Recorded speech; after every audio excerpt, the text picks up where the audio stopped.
Okay, I think I'm live. Hey guys, it's been a few days. Gonna do a reaction video, and it's Valentine's Day, so check out my label right here, Jeremy. But a little bit better than usual, huh? Okay. All right, got a few videos queued up. I'll give people a chance to show up as I talk to myself a bit. Hope you all are having a nice day. I know there's nobody here yet, but if you're watching it back, hope you're having a nice Valentine's Day, finding love, doing that kind of stuff, or you're with your partner, having a good time watching Dominion. You've got you've got your new partner, and they're not vegan yet, so you told them, hey babe, I got this really steamy movie. You're gonna love it. You're gonna love it. And then you pop on Dominion. Oh man, what a great Valentine's Day. All right. Let's do some reacting. Okay, I'm gonna start with Mel and Steve because they are just cranking out so much content lately, just cranking it out. So I got to react to the new stuff, All right, share screen. Here we go. Let's start with that. Okay. And let me just pop that up on the screen. Mel and Steve. Yeah. Ampersand. Okay. Alrighty. Let's get started. This is how many excuses can you count from this non-vegan? All right, so we're gonna. I've got got my notepad here, so we'll count them up. That's what we'll do. You wouldn't tell a lion to not go and eat its prey, and you wouldn't tell our ancestors to not go hunt, and you wouldn't tell a tribe in Africa, that relies on kind of livestock to feed itself. You wouldn't tell them to not go and eat their food. Yeah. Okay. Cool. Let's go with them 3 points. You've got 3 good points there. Basically, you got survival, you got moral agency of different species, and what was the third? It was the lion. There was the survival. What was the other one? We're getting right into ancestors, like tradition. Cool. So let's go with lions first, right? Because we're not lions. So we've got moral agency. So we've got morals that tell us what's right and wrong. They don't have that. Guys, lions. Damn. What's Steve gonna do? I mean, he's never heard that one before. Damn. Lions, though. Are you ready for this one, Steve? I don't know. I don't know. He's hit you with something new, huh? They're obligate carnivores in a survival situation. Like, that is their choice. We wouldn't pick another attribute that a lion does. Like, when lions meet each other, they smell each other's bums. Yeah. We wouldn't go around. If you went around smelling everyone's bum in Bournemouth today, everyone would be like, Dylan, what are you doing, mate? You'd be like, lions do it. So, you know what I mean? So we can't pick that attribute and then go with that. So that's what we've got different to that scenario. Yeah. The African tribe, the survival tribe, and actually that sort of ties in a little bit with the other one. In a survival situation. Now Steve, talking about lions sniffing each other's ass and stuff. Now, let's not kink shame on Valentine's Day now. It's a special day, okay? Completely different. If me and you were on a desert island and we were there and we were marooned and it was 6 months and we were both dying, and you crept up on me one day of a rock and killed me and ate me, you could probably justify that and say, like, I'm justifying it because I've got to survive. There's nothing else here for me. If you look at the ancestor one, like the tradition, what we had to do years ago is really different to what we have to do today. So just because, granted, they may have had to have done it all that time ago, we're in a position now where we haven't got to do that anymore. We've evolved. We've got Tesco's, we've got Sainsbury's, Morrison, Asda, Lidl. We've got all these choices and stuff available to us. So if we're not in a survival situation, if we aren't back in the caveman times with woolly mammoths running around and we're not going around sniffing everyone's bums as lions, we now can make a choice. Yeah. So the real question is, when you are given a choice, and your choice is as simple as this side of the table you exploit animals, this side of the table you don't, what choice sits better with you? Well, I don't doubt, I agree that there'd be many.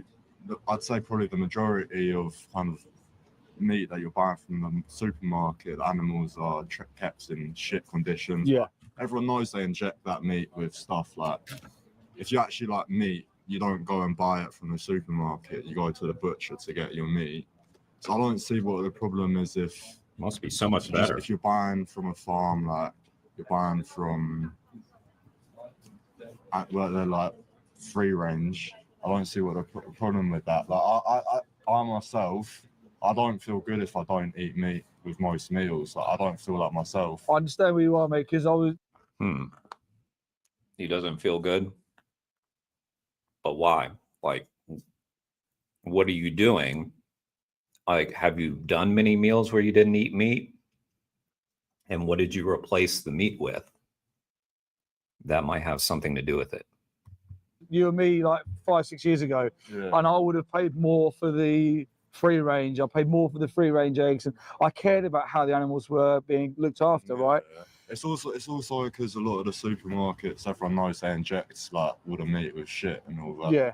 The trouble is, all of the things that you're saying to me, and I'm not judging you for it because I felt the same. Yeah. They're lies. They're propaganda lies that are told from these industries to the consumer.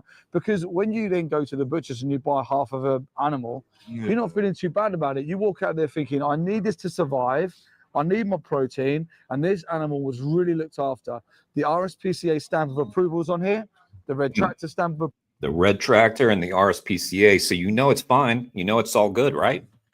Check out Animal Rising's recent investigation about RSPCA approved farms. They investigated about 46 farms, I believe, to show the utter insane amount of cruelty at these farms that the RSPCA has put their stamp of approval on. So, yeah. approvals on Doesn't mean anything. here. This comes from a local farm. They can even tell me the farmer it come from. So all of these things are there to make you, the consumer, disconnect from the individual and feel okay about what you've purchased. I've been to all of these places. I've recently come out of a piggery farm. Undercover in there. I'll give you our YouTube channel. You can watch the video. I've been to Great video, by the way. slaughterhouses. One of the things that stand out when you're at a slaughterhouse is, a big factory farm truck pulls up. What is up, epiphytic lichen? Nice to see you. 3 layers, pigs, cows, chickens, all on there. But you know, the next truck that pulls up is a small holding, and they have 3 cows. So whether that cow is from the small holding or whether it's from an industrial farm or whatever animal you want to pick, they're in the same slaughterhouse, and they're in the same gas chamber. They're having the same knife stuck across their throat. So when you bring it down to that, we all want animals to be treated nicely, but it's irrelevant, mate. When it comes to a slaughterhouse, they're all being killed. I mean, by the way, guys, it's not clickbait. My title, STEAMY Valentine's Hangout, because I'm eating wasabi. So don't worry, I didn't lie. It is steamy. I don't deny that there's slaughterhouses like that, but I don't know how that just because of that you can say that all eating meat is animal abuse. Like, do you think you can? There's you got like wilderness like across the countries where like there's a surplus of game. If you go and shoot one of those game, it's a surplus anyway. When we say about humans though, if I said, oh, do you know what, 8,400,000 is our cap off, right? And when we get to 8,400,010, we can just shoot them 10 random people. There's too many of them. So we need to control numbers of humans. So I'm going to send Dylan into Bournemouth today with a shotgun. And Dylan, down to you, mate. You could go and cull the numbers of human beings in Bournemouth. Yeah. But the individuals that you would choose to shoot, it's an injustice, right? So even though you're saying there's a surplus of game in these places, when we shoot that individual, for them it's everything, it's their life. Sure do. What we fail to see as humans is we fail to see that animals are individuals, and they have like this dog over here. I just met this dog called Jasper.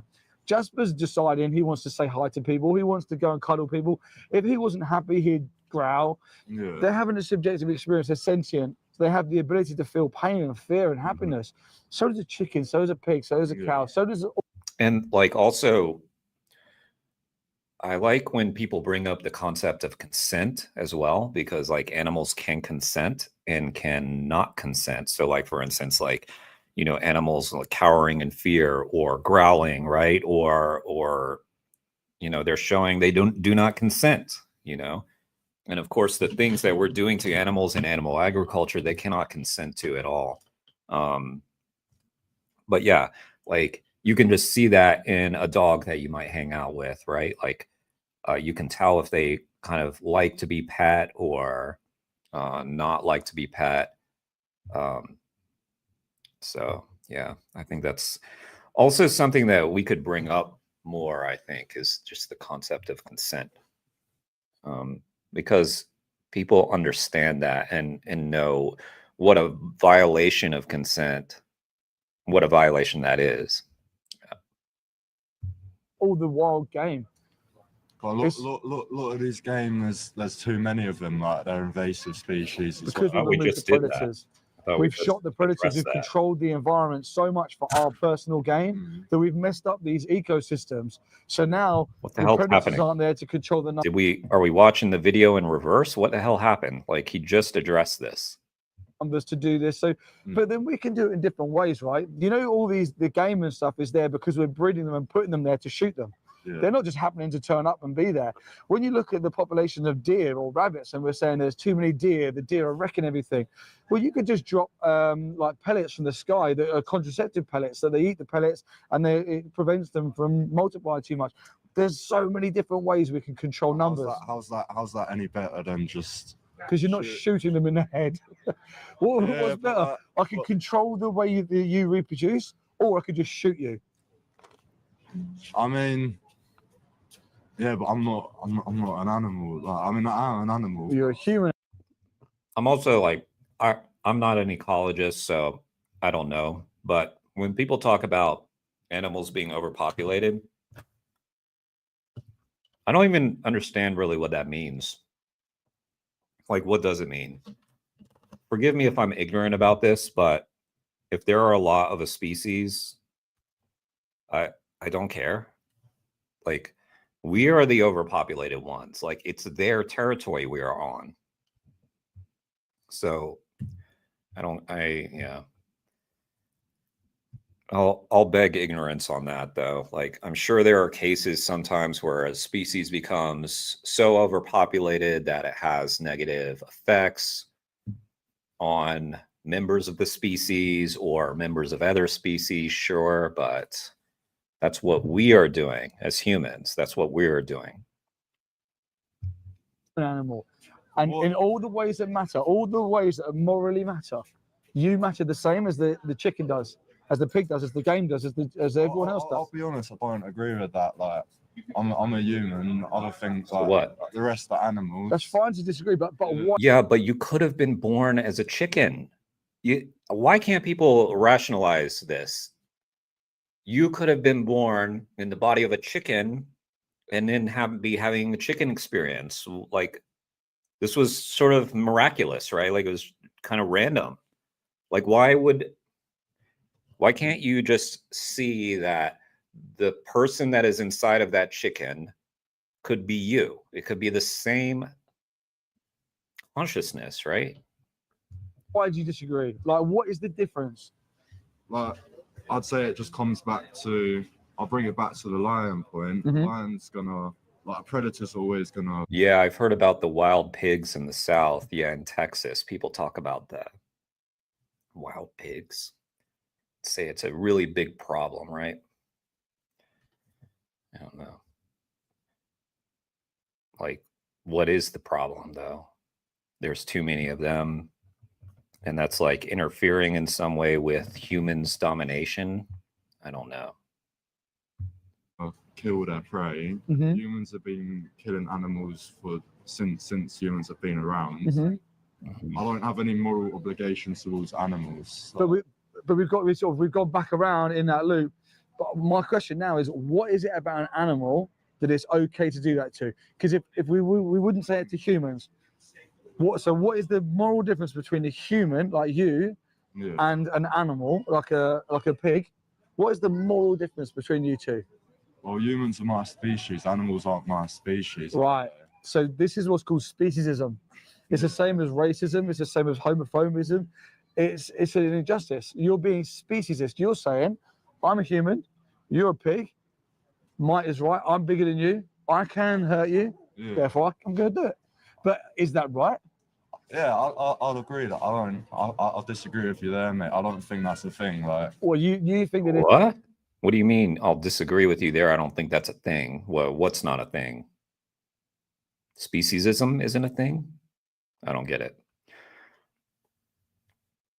I think he struggled with that concept.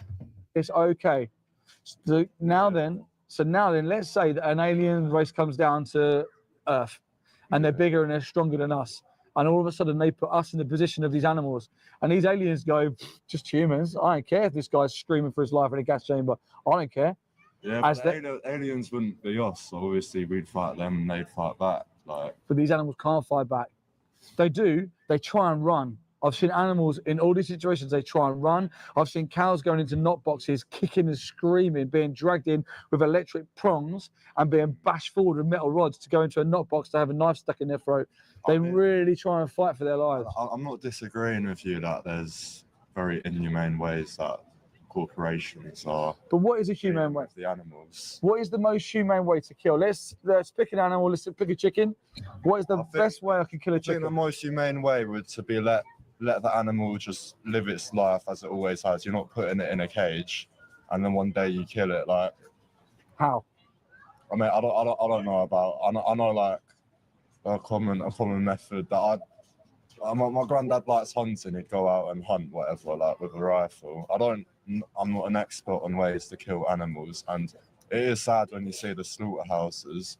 But I believe if the animals, What?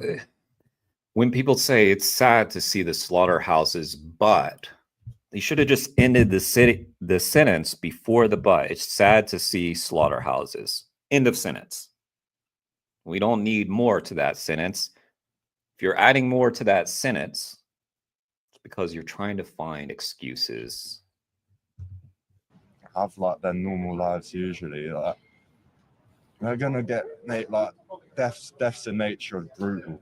All throughout Sure. nature, they're brutal. So you think that we're doing them a favor by putting I mean, imagine that logic, though. Like, people have said this a lot. Like, oh, that's got to be a better death than they would suffer in the wild, right? Well, okay. So, what if, you killed somebody and then you had to appear before the judge and you said, well, I just shot them. Like, imagine the death they could have had later from like a heart attack, or they may have been in some horrible accident or whatever. So, judge, like, let me off because I did it in like a more humane way than could have happened later down the road. Completely hypothetical. We don't even know if any of that will happen. So yeah, it's just insane logic. them in a slaughterhouse?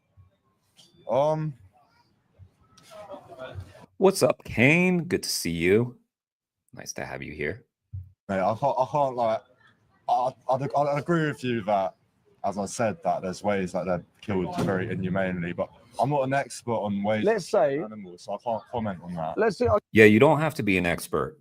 You don't have to be an expert to just recognize that actually it's probably wrong to kill the animals, right? So it doesn't require much.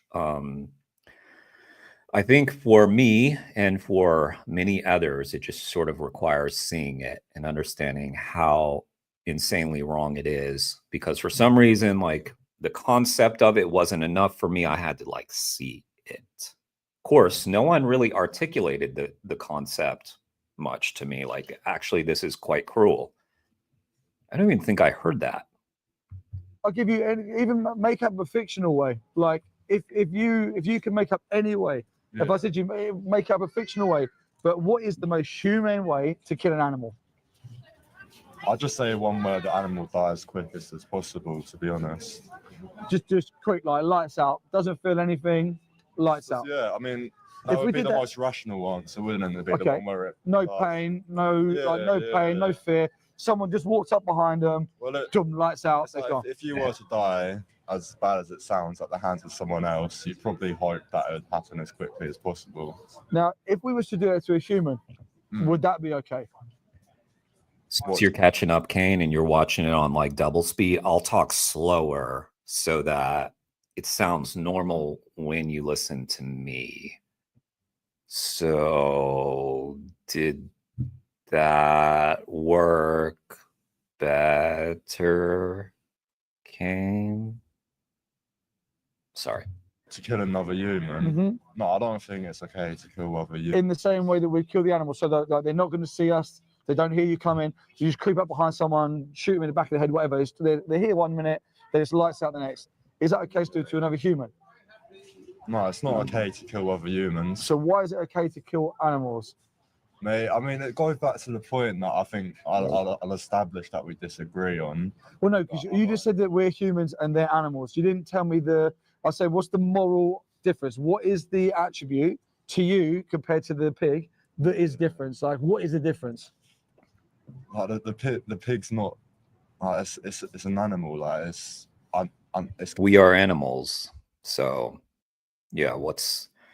That's not a good reason. They're an animal. We're an animal. Gonna feed me. Do you know what I mean? What is? I wouldn't go out killing animals for fun. I'd never do that. What about would you kill humans? Hang on. Like, is it okay? Wait. You said I wouldn't kill animals for fun. So what about like we just had the Super Bowl? So what about during the Super Bowl? And I know they're in the UK. Maybe they don't following American football, but maybe you like got a bunch of wings, like chicken wings to celebrate the Super Bowl. So that technically would be for fun, right? So you probably do kill animals for fun just because you aren't the one committing the action. Yeah, instead you're handing the dollar to someone else who hands the dollar to someone else and they do that, still. So, yeah. To kill humans to eat them, sorry. Let's say that I really like the taste of humans. Let's say that I really like the taste of humans. And I'm just saying to you, mate, I just don't really care. I'm going to go out and I creep up on people. I shoot them in the back of the head so they don't feel any pain and then I eat them. Do you not think cannibalism's like a little bit extreme from this argument? Like? But it's what we're doing. It is extreme. Yeah, he's making a point that it is extreme to do that. And so what we're doing to animals is quite extreme too. In fact, animals often are cannibalizing themselves inside of factory farms because of the way that they're crammed together. And it's quite horrific. To other animals. I think it's extreme to eat the bodies of dead animals. Yeah. Look at Jeffrey Dahmer. You could argue that Jeffrey Dahmer was the most humane slaughterhouse worker in the world.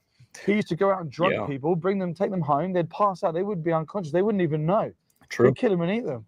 Yep. Actually, that's probably the scenario that you were coming up with. But we look at that and think that's mental. The scenario. And you think it's mad to eat a human being. Yeah. I think it's mad to eat the body of an animal. That was someone.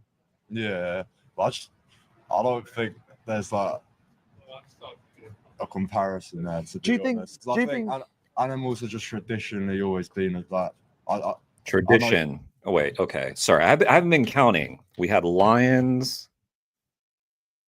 Wait, okay, what do we have as excuses so far? We've got lions, though. We've got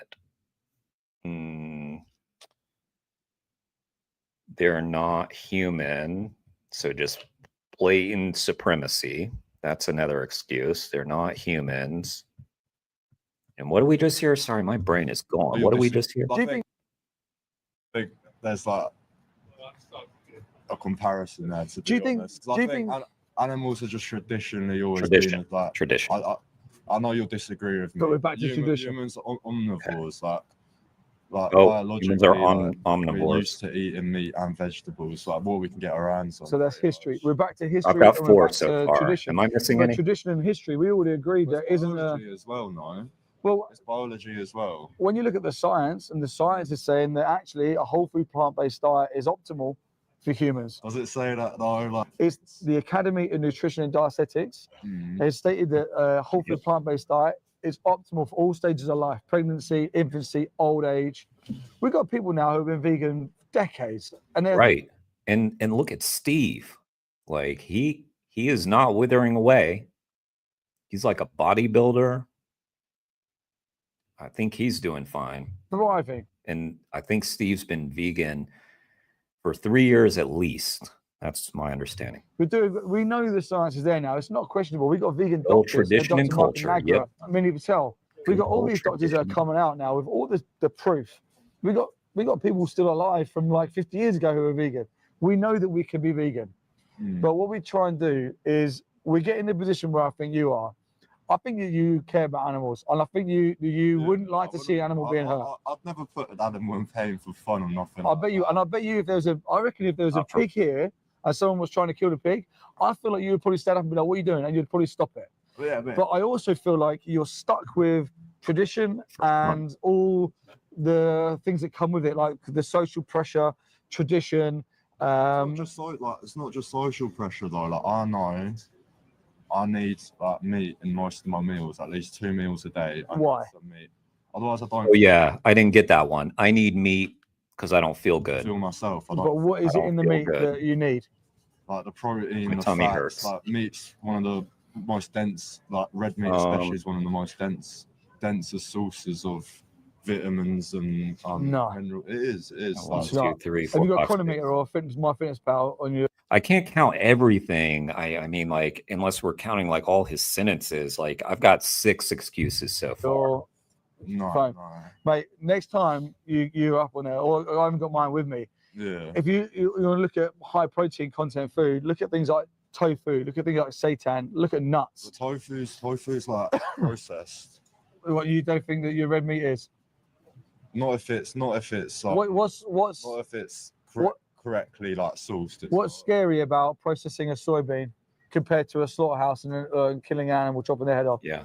Because that's all tofu is. It's just processed soybeans.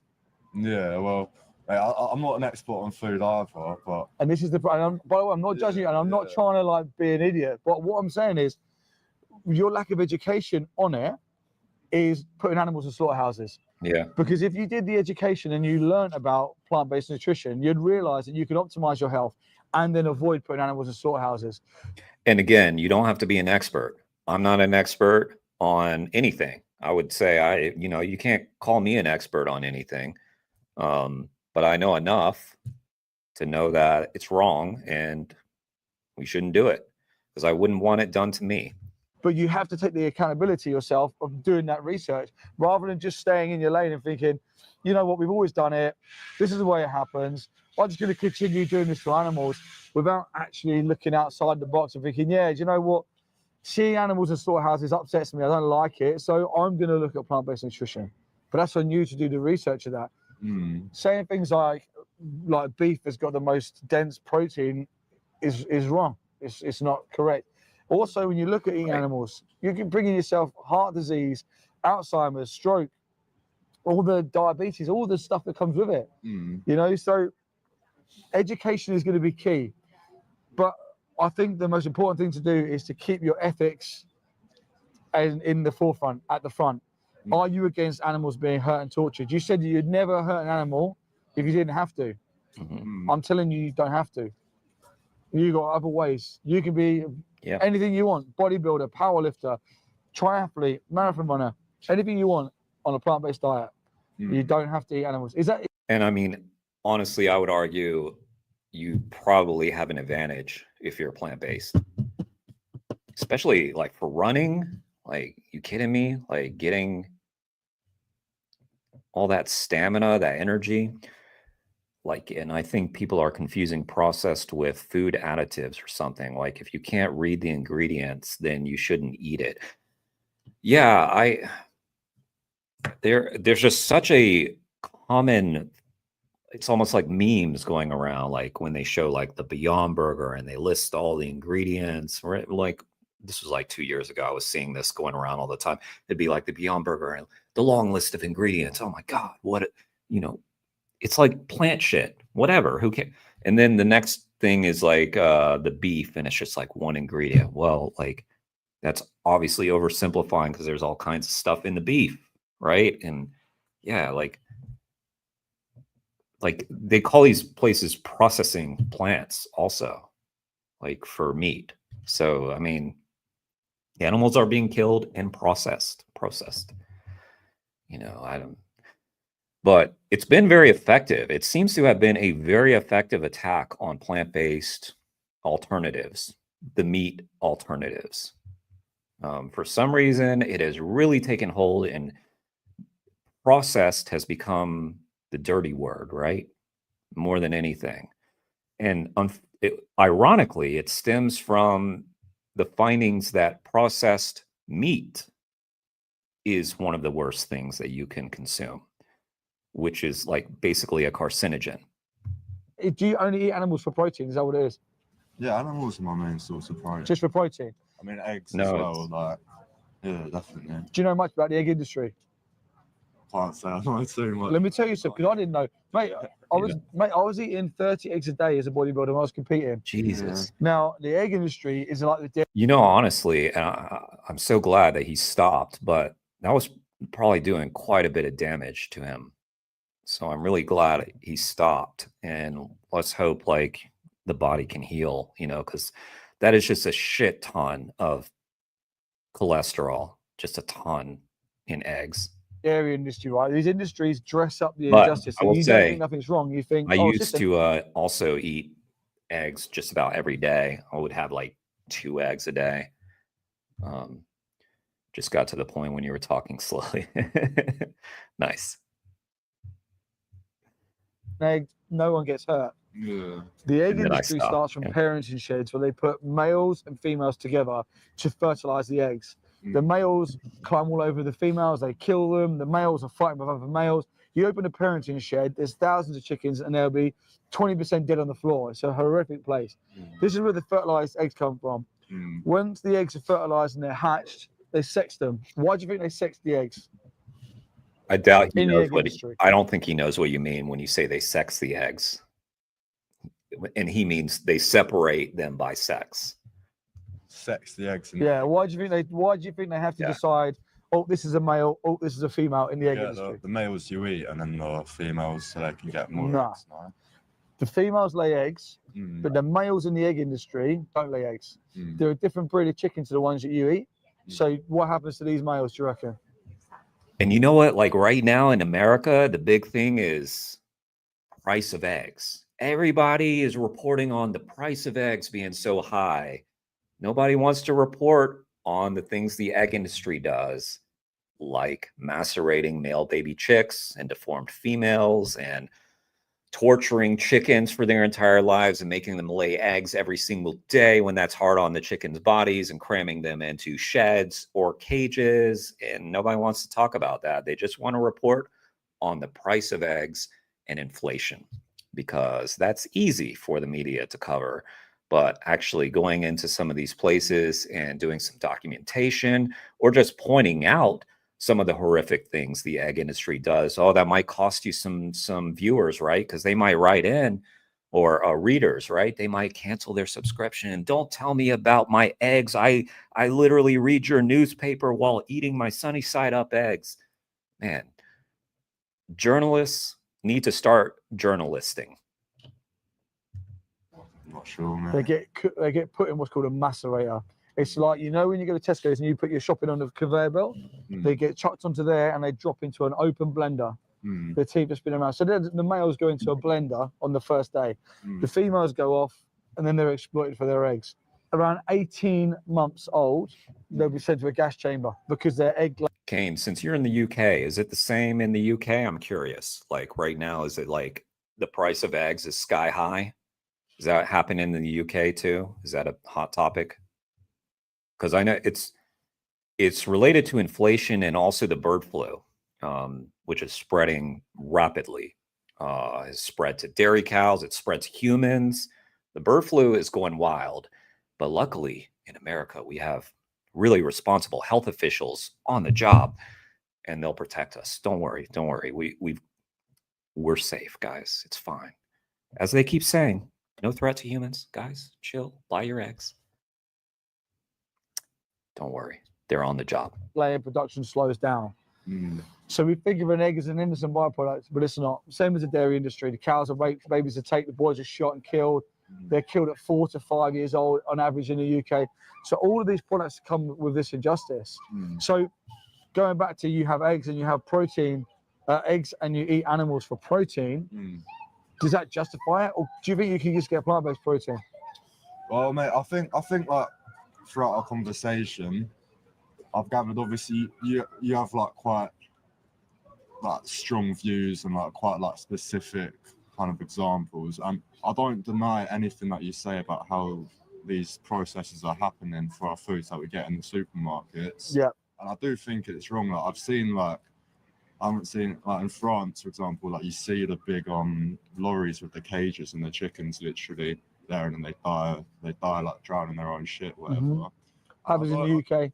Yeah, and I don't disagree or doubt that at all. But my point was just like the point where we disagreed was I just don't think eating an animal is Inherently abuse. wrong. Like, Well, it is. If you're taking someone's life, it's not about how it's done, it's that it's being done. How can you take someone's life without abusing them? animals are different to humans. We're different Okay. species. Well, again, he did try to pull out from the guy, what is the difference? Everybody just says they're different, and they don't want to elaborate on how they're different in a way that matters. Because again, this guy, Steve, this guy, me, Kane, epiphytic lichen, all of us could have been born as a different species. We could have all been born into the body of a chicken. So then what? Then it's fine to just throw us in a truck and ship us to a slaughterhouse? No, it's not. But if your position at the end of this is, I'm a human, that's a pig, I don't really care. That's basically just admitting that you're a Fair species. point, Kane. And you're saying that because they are a pig, Our honor stream care. talking about it. you know, whereas that's not a very good position to be in, mate. We'll have to disagree then, mate, unfortunately. Like, we'll have to disagree then. Like, There's not, you can't, what are you disagreeing on? Like, please expand on what you're disagreeing with. I just think that's just the way the world works. I'll give you that's just the way all species That is the way the world works.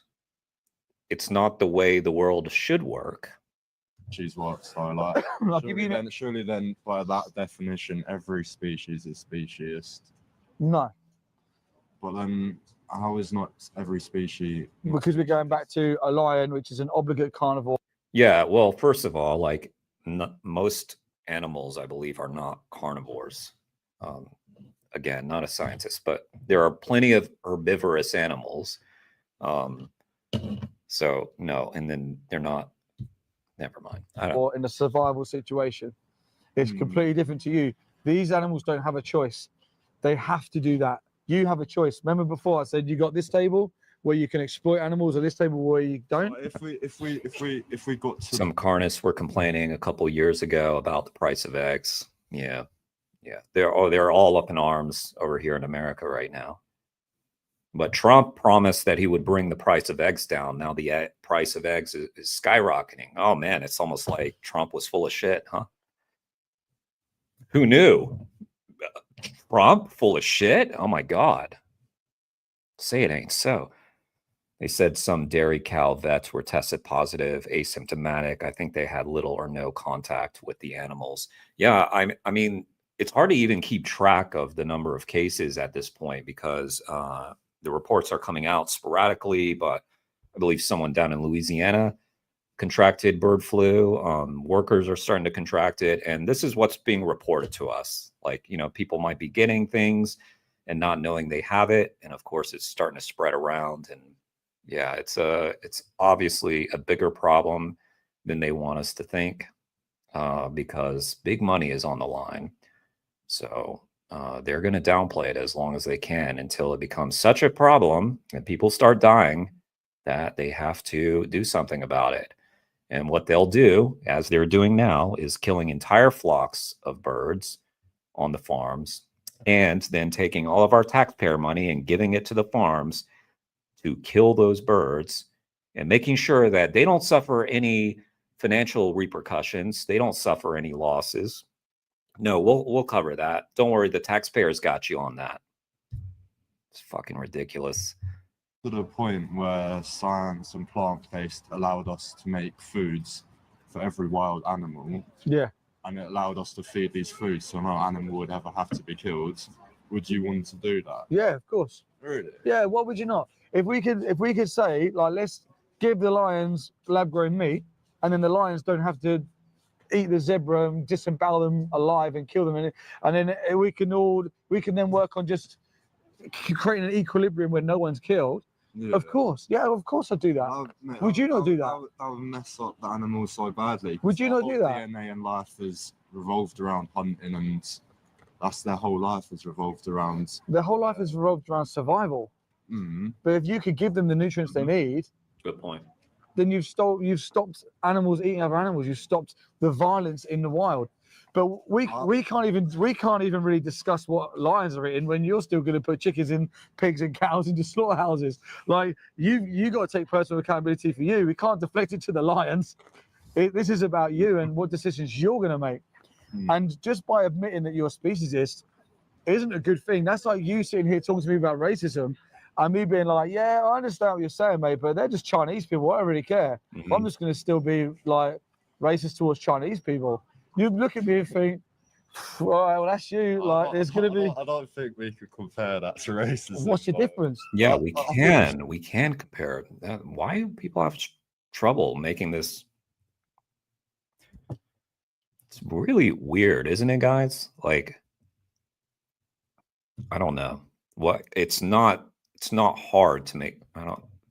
My brain can wrap itself around that. Just gonna have to disagree then, But to be honest. Racism and speciesism. Speciesism is discriminating against someone because of their species. Racism is a discrimination on someone just on their race. They're both isms. They're both things that we shouldn't be doing. So there's a similarity there.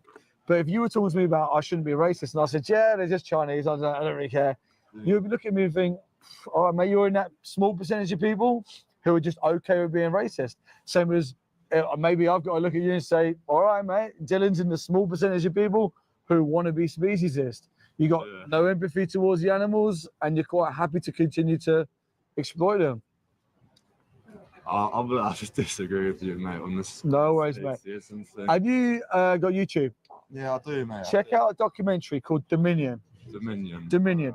It's a black screen. Dominion, the best film for Valentine's Day. You got your significant other or your new girlfriend or your new boyfriend, and you're like, what are we going to watch on Valentine's Day? Oh, I know what we could watch. That'll really set the mood. I won't even tell you what it's about. Just watch. You'll love it. With a brown cow on the front.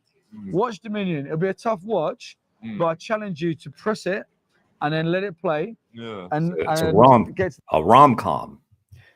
She's looking for a rom-com, so we're going to watch Dominion. That into that. What uses? Oh, is this the? Oh, this is the thing I was telling you about the maceration of the egg. Oh, that's horrible. Like, that is horrible. But when you buy eggs, this is the industry you're supporting. You know, and if this upsets you, you think I don't want to put a pound to. My screen did a little freeze thing. Are you guys still with me? My screen froze, but now it's back. But let me know. Was this? Just simple, mate. Just don't pay towards it.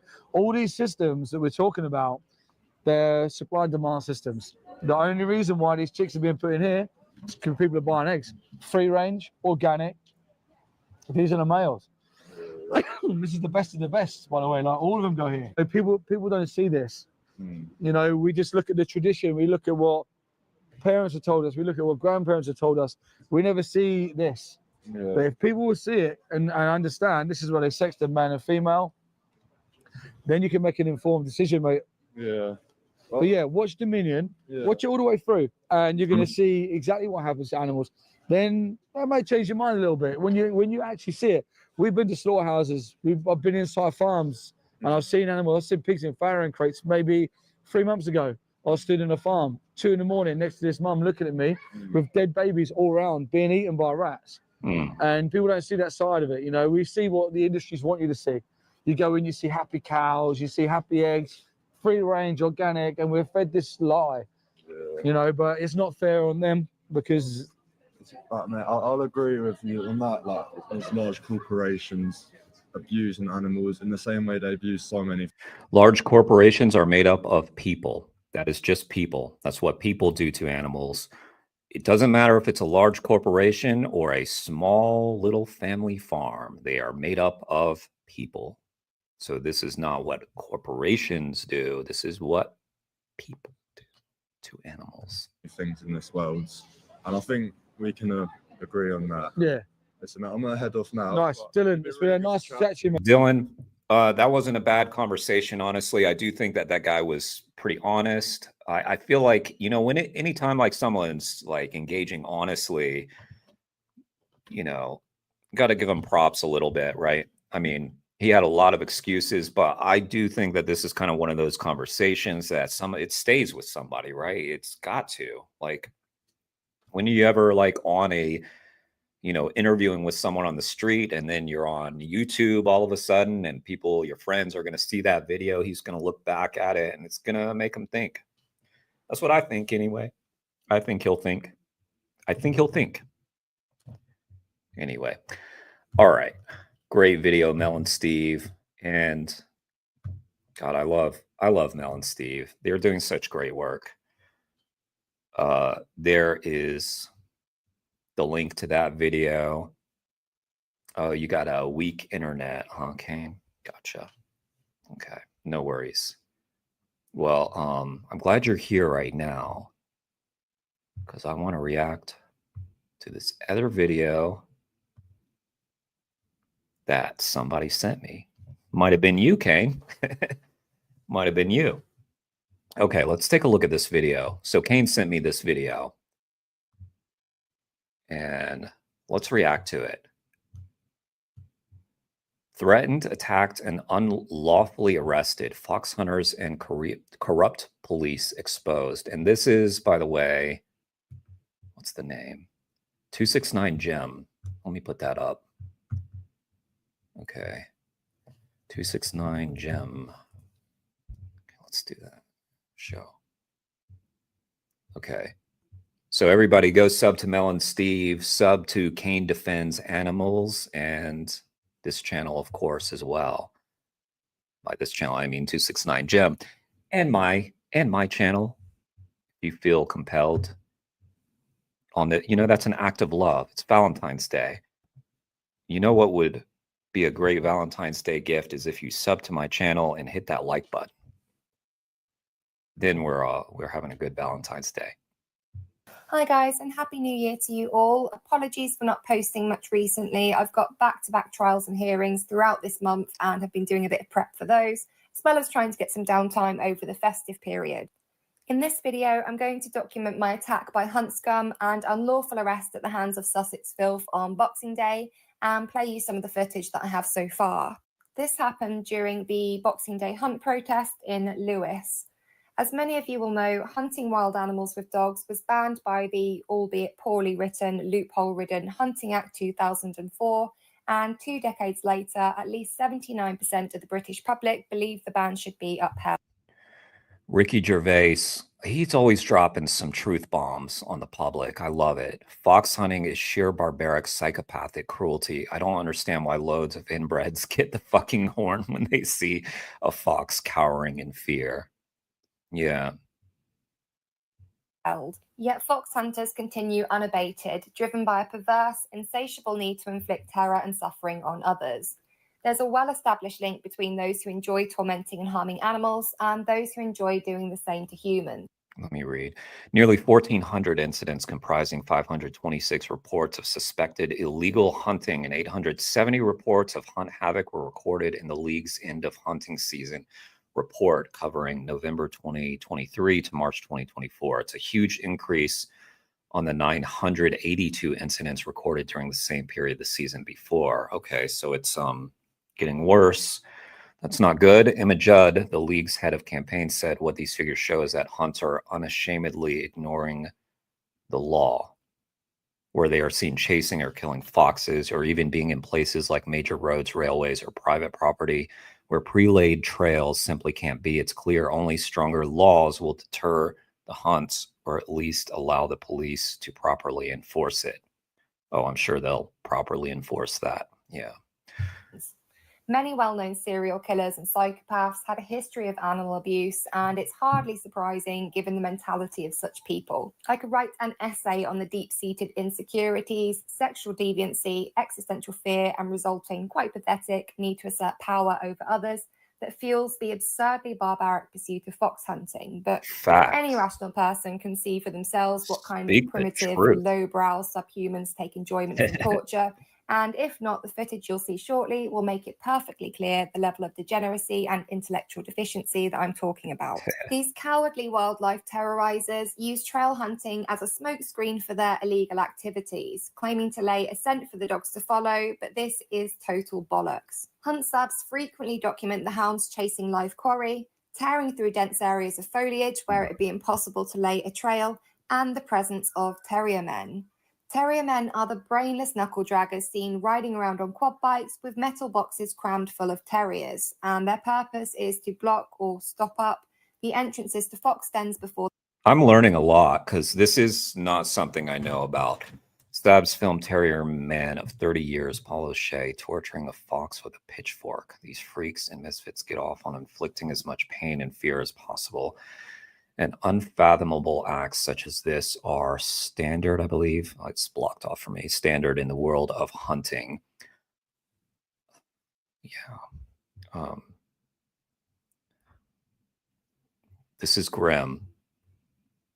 It's really important that we know what's going on in this. Or the hunt, forcing them above ground for the day and preventing them from returning, or using the terriers to flush the poor souls out if they do manage to go to ground. Just imagine the abject fear of the fox, heart hammering as he runs for his precious life from a pack of hounds set to rip him apart limb by limb, to finally make it home only to find some sadistic, half-baked hillbilly has blocked off his only route to safety, or sends in a terrier to flush him and his family out. At a trail hunt, terrier men would be redundant, but of course trail hunting is a ruse. It didn't exist before the ban, and it doesn't exist now. In fact, this smokescreen is further exposed as such by the Hunt Saboteurs Association in 2020, when it leaked webinars hosted by the Hunting Office. These webinars were hosted to over 100 hunt masters, and along with ex-police, lords, Tory peers, and others amongst the lowest echelons of mankind, they can be heard discussing at length the conspiracy that is trail hunting, themselves referring to it as a smokescreen multiple times. So with that in mind, SABs, protesters and campaigners are as busy as ever. Each year in towns across the UK, before going out to brutalise wildlife, the Hunt flout yet more laws by hosting the Boxing Day Hunt Parade,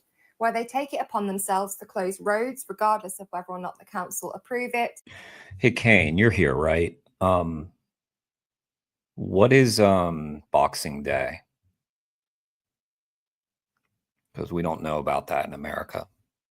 Direct traffic, assault and intimidate anti-hunt protesters, and let their hounds run loose on busy roads, all the while dressed like absolute bellends, reveling in their own baseless self-importance Indeed. and the cringe-worthy idolisation from dim-witted plebs who support them, often without truly knowing why, beyond an illogical and overly emotional attachment to tradition. This event consistently attracts the dregs of society, often those who don't even live in the towns where the parades take place, but show up to snort whatever pub grub Charlie they can get their dirty hands on, swig Stella, and try pick fights with animal rights activists. They're completely devoid of any of the positive attributes a human can possess, notably empathy and self-awareness. They're mindless, thick as shit, and believe a propensity for violence is a flex. The hunt servants we encountered at the Lewis Boxing Day Parade last year were some of the scummiest going, predictably drunk and drugged up gobshites desperate to cause trouble. Whilst our protest was confined to one area and we had no desire to interact with them, they constantly invaded our space, assaulted and threatened us, tried to steal our placards, and made disgusting racist comments to black activist Kane. I wonder how they would have... They did that to you, Kane? What did they say to you? Well, I mean, Don't type it, I guess. Let's back that. Let's hear that again. Felt hearing disgusting, invaded our space, assaulted and threatened us, tried to steal our placards, and made disgusting racist comments to Black activist Kane. I wonder how they would have felt hearing disparaging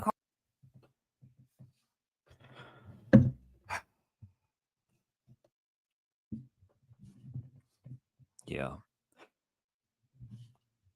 You got the power in here, Kane. You know, Kane is my enforcer. He's the moderator here. Boxing Day is 26th of December, which is the day after Christmas Day. What's it meant to celebrate? What is it? comments about the GRT community, which I instantly and correctly identified many of them as being a part of based on stereotypes they certainly lived up to. While Sussex police did collar 7 of the hunt of based community, which pain. I wonder how they would have felt hearing disparaging comments about the GRT community, which I instantly and correctly identified many of them as being a part of based on stereotypes they certainly lived up to. While Sussex police did collar 7 of the hunt scum, I've no doubt. Wow. Monkey noises, fat lips, old school racist shit.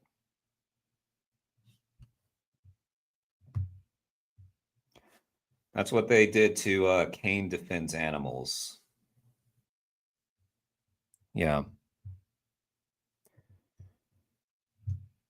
That's ridiculous.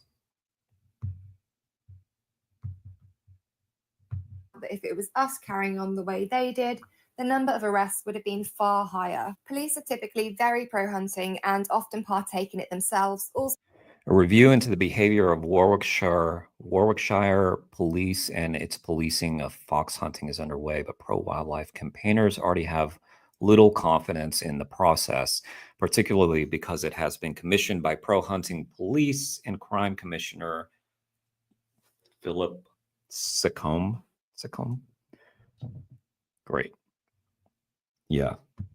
Also suffering with MPD and other such mental defects that make them inclined to enjoy gratuitous violence against the defenseless. So the fact that they nicked 7 animal abusers and only made 1 unlawful arrest of our lot, that one being me, speaks volumes about just how awful they were.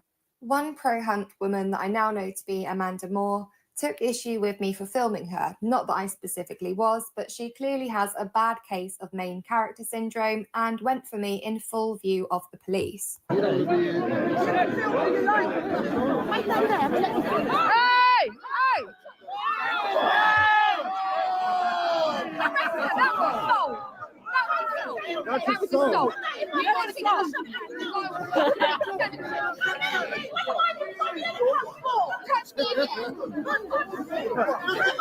She's just assaulted me. You're doing fuck all. We'll take your details. We'll take your details, but stop engaging. I'm allowed When, as you can see, we're a bit busy. You can leave safely.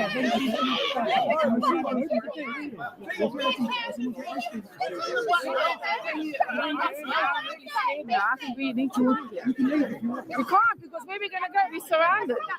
In case you missed that bit at the end, one of the female protesters complained about the criminal behaviour from pro-hunt to PC241, and his wholly unprofessional and clearly biased response was, well, you can leave if you want to.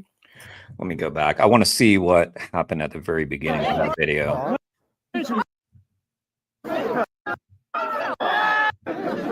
In full view of the police.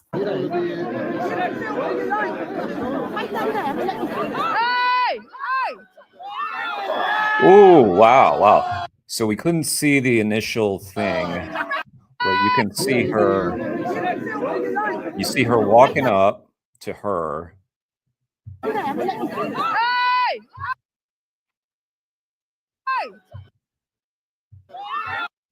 And then her hand grabs. Wow. And this officer right here was in the middle, so she's kind of.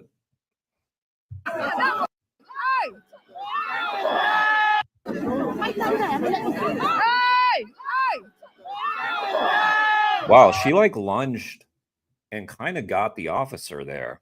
I'm sure she'll face no repercussions for that. That's That was assault. assault. You want assault.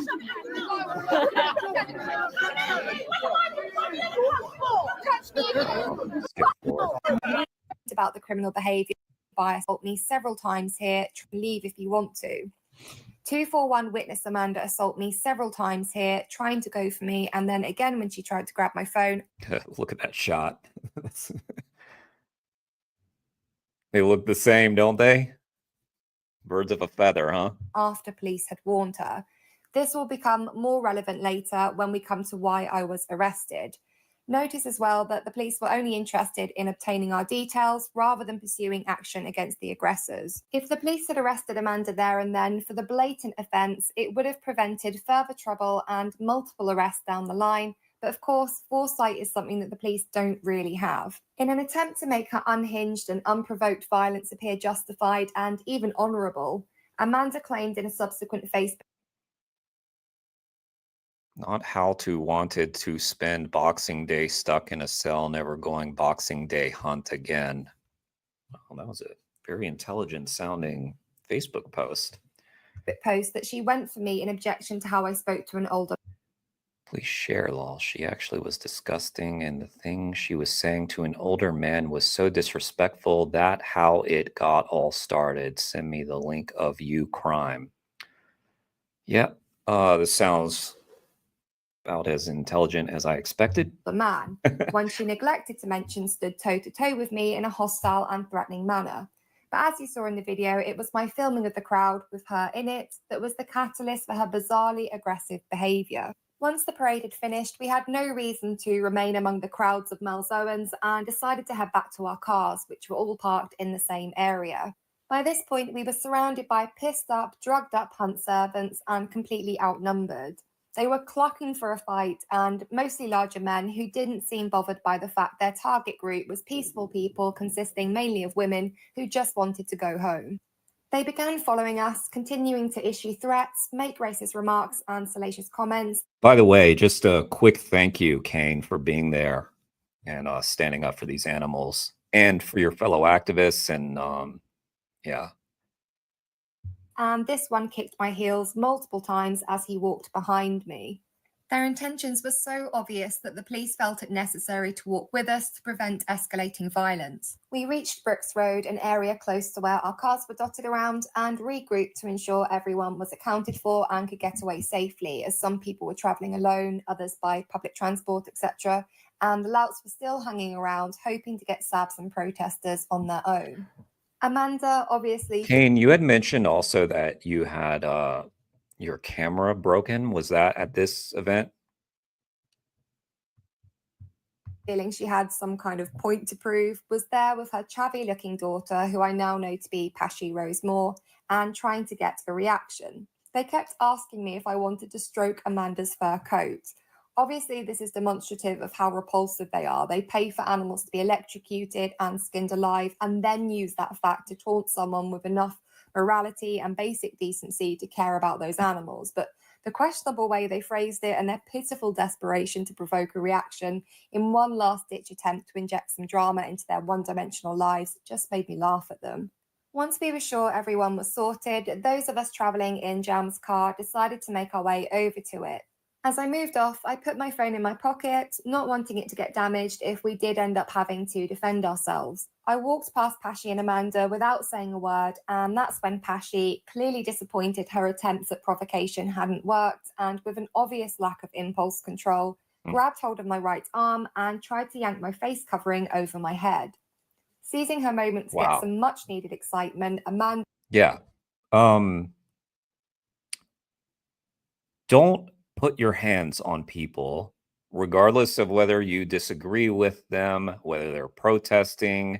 Keep your hands to yourself. Not that hard of a concept.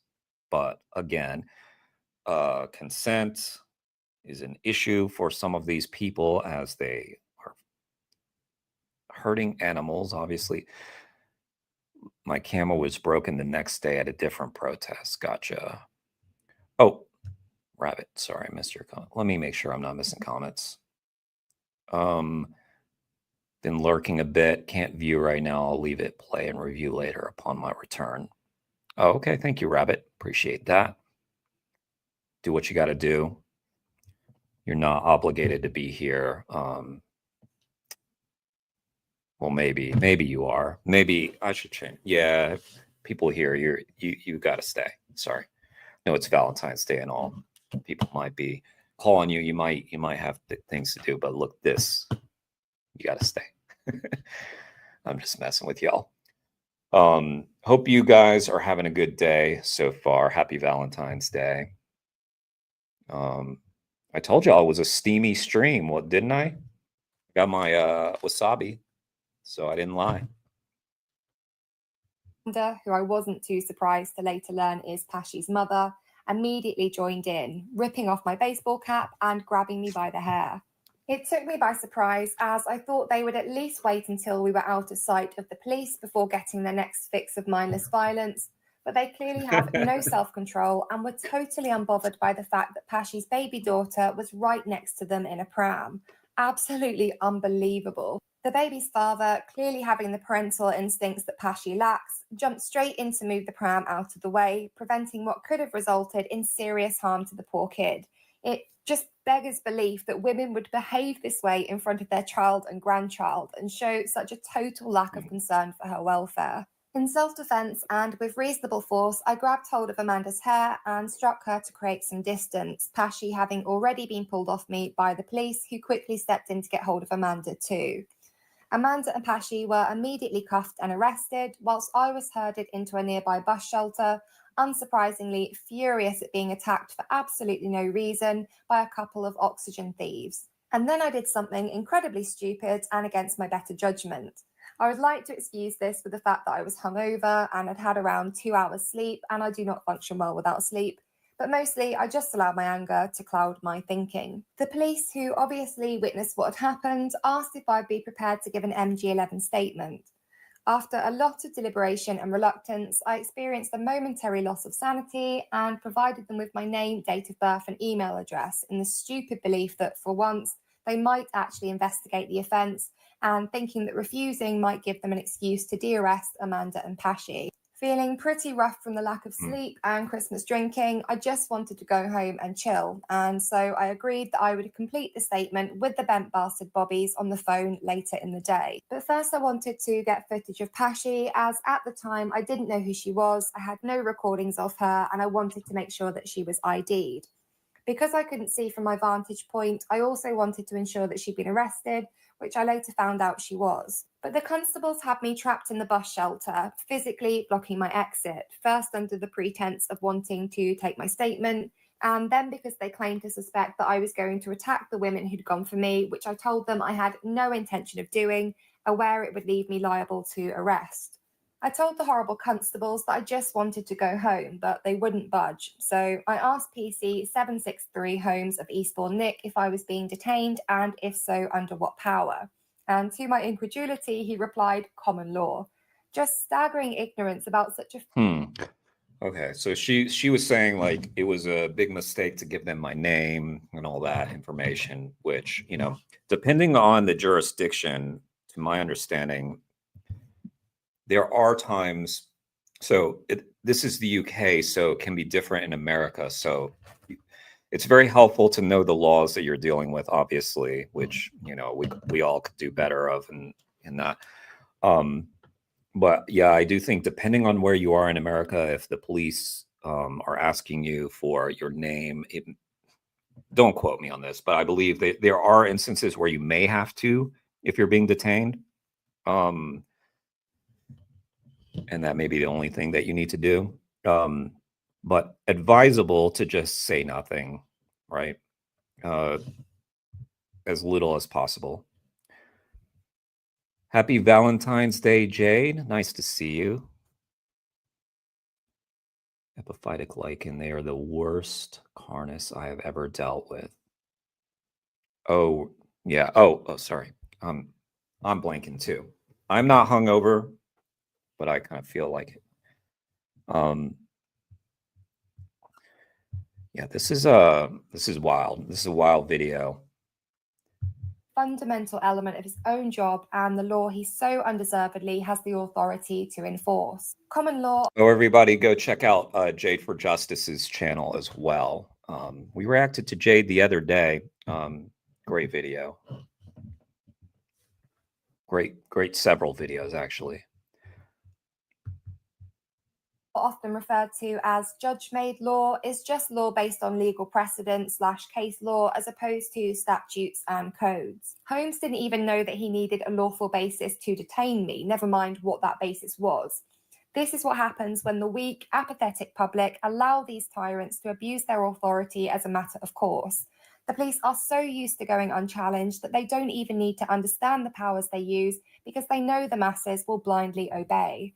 So I explained to Holmes that this wasn't an adequate answer and that he needed to state a specific section of a specific law that he was using to detain me under. At which point PC 241, who would go on to arrest me, jumped in to say that I was being detained under section 24 of PACE whilst they established whether or not I committed any offences. Bit of a side point, guys, but I mean, just talking about like some of the overhanded tactics the police have used, including in the UK, like highly recommend the book Your Neighbor Kills Puppies by Tom Harris. I've been reading that and it's just kind of insane. I mean, it's incredibly insane. Just the way that they were rounding up people based on like mere suspicions. And I was just reading a part in the book where I think it was Heather or somebody was being shown photos of all these activists, then basically insinuating this you, and they would be people that looked nothing like her as she was being interrogated by the police officers. Anyway, if you want to just that book, I cannot recommend more, just to see like how to such great lengths sometimes the police will go. Took a much needed week off, but back now. I bet you did deserve that week off. Yeah, because we reacted to you dealing with some shit, some patience trying shit. You're gonna have to do that self-care, you know, Jade, because if you are steeped in that every day, you'll go insane. Given my unfortunately extensive experience with I'll dogs, go. I don't know why I didn't realise up until that point that they were trying to fit me up. But given the clear circumstances, I was. And you know, my buddy Doggo here is the one who alerted me to that book. So thank you, Doggo, because man, I'm learning a lot from Tom Harris's book. So stunned that it didn't occur to me until days later, actually, that the grounds 241 provided were also unlawful. The police don't have grounds to detain someone without making an arrest or carrying out another statutory power, such as stop and search. At least that's my understanding, but if you know otherwise, then do correct me in the comments, as I'm not a lawyer. Really, in the absence of legal grounds to detain me, I should have just told them to move. Whoa, look at their official badge. It's nice, isn't it? And used reasonable force if they refused, but the police, in an act that I believe constitutes assault and unlawful arrest, were blocking my way, and I didn't want to give them an excuse, even an unlawful one, to arrest me, despite strongly suspecting that was coming anyway. Sure enough, 241 went on to nick me for a fray on the grounds shameless liars Amanda and Pashy had made counter-allegations against me. The arrest was preposterous, given their attack of me had been witnessed by multiple police officers who would have captured it on their body-worn cameras and the police drone that was covering the scene, as well as the fact other protesters and SABs were corroborating my account of what happened. Yeah. If the police had a genuine... Well, including like she reached over this officer. So if he had like a body camera on there, it would have been right at her.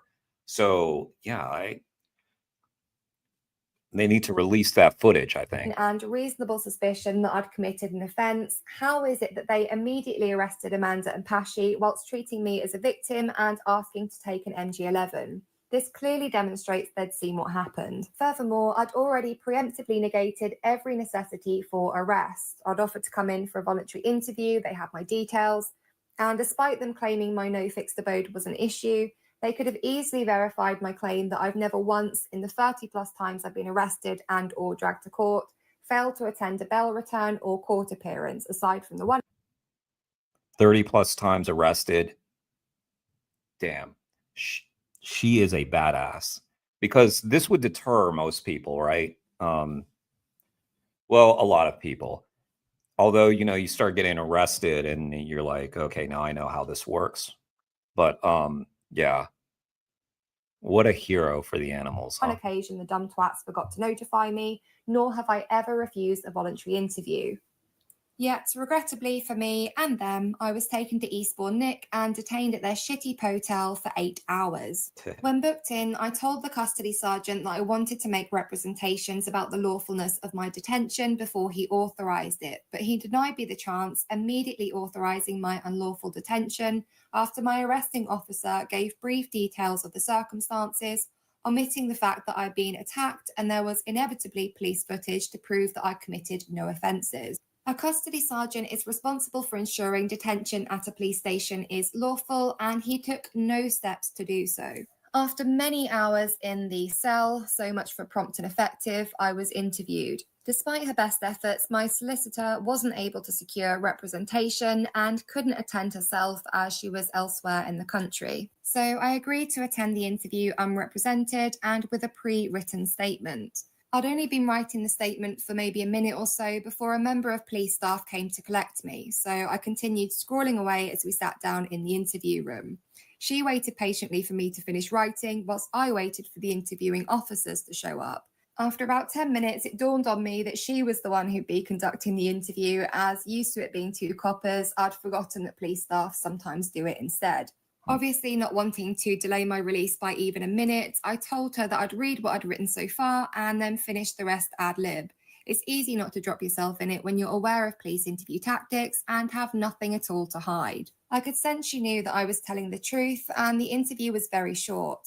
That and the fact that it was a civvy conducting the interview rather than coppers made me feel pretty confident they'd already gone through the police footage and all their accounts and knew that I'd done nothing wrong. Sure enough, I was released with no further action. Disgraceful Sussex police never even bothered to let me know the outcome of my report against Amanda and Pashy, and instead I found out via the news that they were both issued with CROs. And Pashy, and instead I... A 31-year-old man has been charged with a public order offense after protesters gathered at a Boxing Day hunt parade. The event took place in Lewes, blah, blah. The man from Eastbourne is due to appear. A total of 8 arrests were made during the parade. 17-year-old boy, a 25-year-old man, a 21-year-old woman, and a 50-year-old woman detained on a suspicion of public order and assault offenses had each been given a community resolution order. A 16-year-old boy arrested on suspicion of a racially aggravated offense has been referred to the youth offending team. That was probably Kane. I mean, he was probably yelling racial epithets at Kane. She was kept in there for about 8 hours. Found out via the news that they were both issued with CROs. Community resolution orders are the lowest disposal of low-level crime available to police and a form of so-called restorative justice. But importantly, one can only be issued when the case against the offender can be proven and they've admitted guilt. Before a CRO is issued, the police are supposed to consult and record the views of the victim, and yet I wasn't even informed, never mind consulted. I've since detailed events to my actions against the police lawyer, who believes I have a strong case and has already kicked off the litigation process by requesting my custody record. It's such a trigger for me. Like, she's so nice, but it makes me so uncomfortable. I mean, you did grow up in a chaotic... Okay, footage from protest. First is a short clip showing me, Duncan, and Jambo arriving at the protest, walking silently through the crowd of antagonizing scum. Much of what they were saying wasn't picked up by the camera, immediately showing which side was the aggressors. Okay.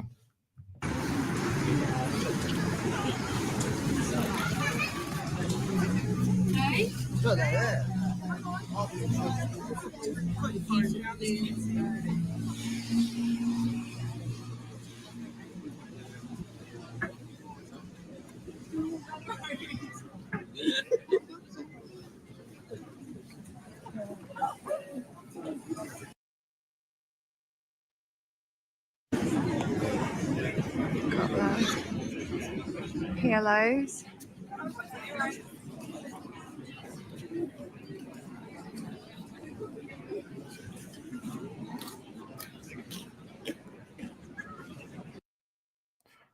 Police were biased from the off, telling protesters to get off the road whilst allowing the hunt to block it for no official purpose. I was assaulted several times by PC 428 who kept pushing me without lawful reason.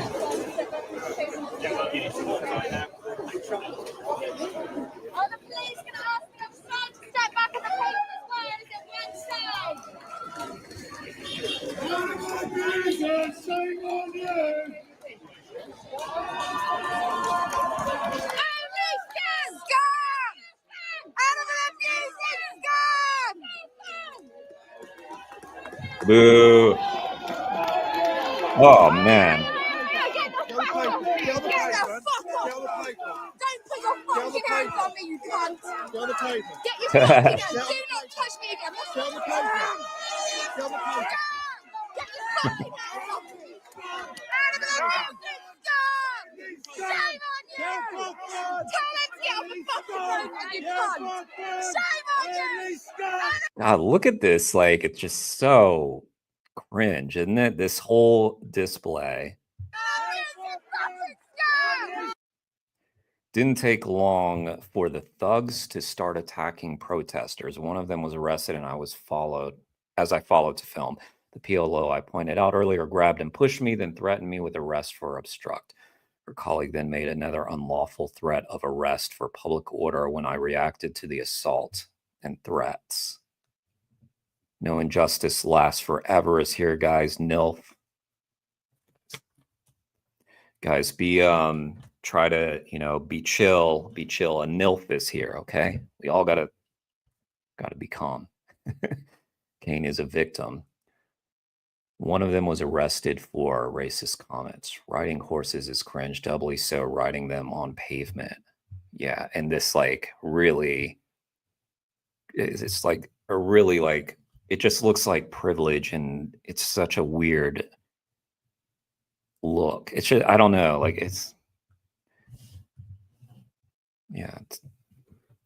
sorry, I had nothing that intelligent to add to that. Get the fuck off him! Get off him! Hang on, let me see what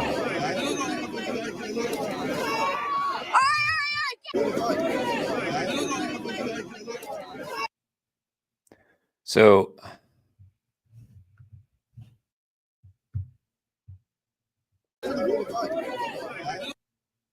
it's kind of hard to tell from over here what happened. It looks like it's really hard to tell, but it looks like he got kind of nudged. Get the fuck off him! Get off him! Oh.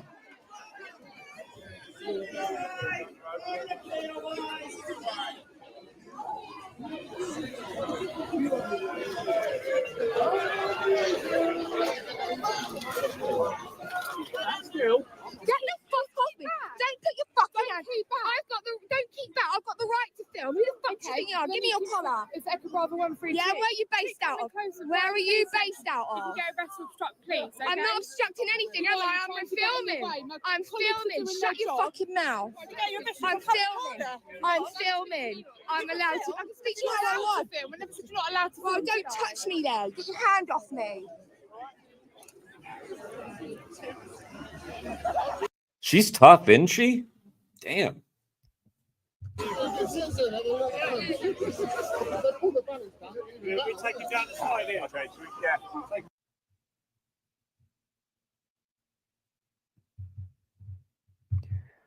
Yeah, be careful there. I didn't say MILF, guys. I didn't say that. I would never. Okay, that's just, there is shit in the road now. Just saying, context. Gemma despises the police. Yeah, I think I got that. I think that came across. But thanks for that context, Kane. What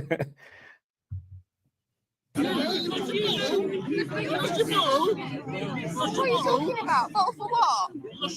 Dealing with fat inbreds with pupil on the shelter. What do you say? What do you say? What are you talking about? Vote for what? Dealing with fat inbreds to puke on the shoulder. I've got no interest in talking to you. I've got no interest. You call me fat, I'll call you slut. And what? What's You're a your little dog. fucking mouth? You get killed every day. Go away, you little dog. I'll fucking shoot you in your head. Did you just say you're going to shoot me in the head? You watch your Oh, that escalated. I couldn't hear what he was saying at first. fucking mouth, because that is a threat. You're disgusting. That's right in front of the film as well. Look at that. You're disgusting. You are absolutely foul. You're revolting. You're revolting. Do you have any idea? Drinking your Stella Actor twat, acting really big bollocks. You're pathetic. Go and lay your head back down. Best thing for you. Best thing for you to do. Oliver Twist. Oliver Twist, you want to have a look at the fucking state of yourself, you silly old cunt. Have a look at the state of yourself, you silly old prick. Go on, fucking video me, you sausage. I couldn't You're fuck. such a silly little gammon, aren't you? Go Not on, Oliver. You dirty old fucking dog. Go sing a song. A dog.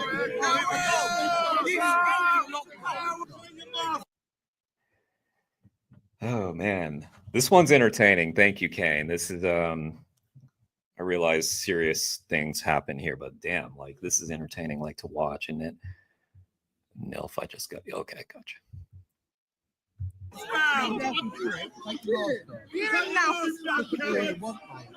Oh, you're always so keen for violence. What's the matter? You run out of little tiny animals to hurt. Yeah, I will, yeah. Pathetic. Yeah, I enjoy it as Because you're well. a big man, aren't you? No, I'm not Harming big a man at tiny all. little animal who can't defend themselves. I enjoy killing foxes, I enjoy Pathetic. killing deer, I Why? enjoy killing all sorts of Why? animals. Because you're fucking impotent. Pardon? You're a sad, No, 'cause it's impotent fun. little fuck. It's fun. That makes you a What a piece of shit, you know? It's like she's like met like one of like a Facebook comment in real life, right? That's what alcohol does, I suppose, to this guy. I like she called him impotent. little bit weird. Pardon? You're a sad, No, 'cause it's impotent fun. little fuck. It's fun. That makes you a little bit weird. Yeah, I am. I'm a crank. I'm fucking crazy. Yeah, look at me, I'm crazy. I'm Yeah, spitting all over I'm myself. crazy. On Look at you, you drugs. fucking dosser. On drugs. You're a dosser, dog. You're a fucking Dosser with druggie. Look at nothing. you. Dosser Spitting with everywhere. nothing. What's that coming out your snout? What's that? Give me What's that hanging out your snout? I'm getting some language issues, you know, like some of these slang words from the UK. I'm not picking them up. Probably a bit of Google from yesterday. Yeah, I thought it Yeah. might be. Ooh. Thanks for steaming up the stream there, Nilf. You can call me Nilf, Daddy. He asked if she needed a baby ball. Oh, gotcha. Thank you, Kane. Thank you. I didn't pick that up. Yeah, guys, this is a steamy stream, not for children, okay? This is Valentine's Day. So be advised. Just to add, I don't have a problem with people taking drugs. I think all drugs should be legalized, but for an unevolved thugs like this, Boogle, cocaine, gives them coke rage to the extent they'd start a fight in an empty room. Shame they don't get on the shrooms, DMT, and other substances that might raise their level of consciousness beyond that of a Neanderthal, rather than the ones that kill brain cells and make them all snotty.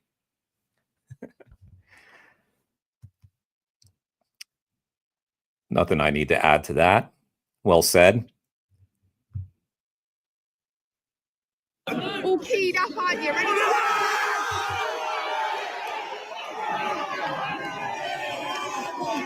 What are we at?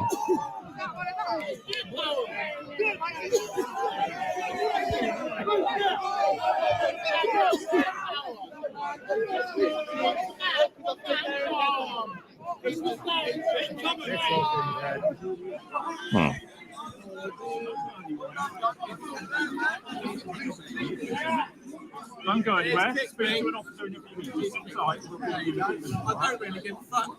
Well, these are your things. You're certainly being Why don't you just fuck off? You're a coward, mate. You're a coward. You're a cow. You're the one that harms little animals, you fucking fat cunt. Why would I show my face to violence? Coward, mate. Put your mask down on top. And imagine as you're like, it's like your hobby is just to go and kill animals. Like, what a pathetic existence that has to be. I mean, even when I was a meat eater, like I wouldn't have dreamed of doing something like that. It's just talk about small dick energy. You're wearing an animal on your head. You know what? An animal who's been electrocuted and skinned alive so that you can stand there looking like a... Joe Rogan lives off DMT and elk meat. I don't think it works like that. English people are hard to understand sometimes. I know, like Kane.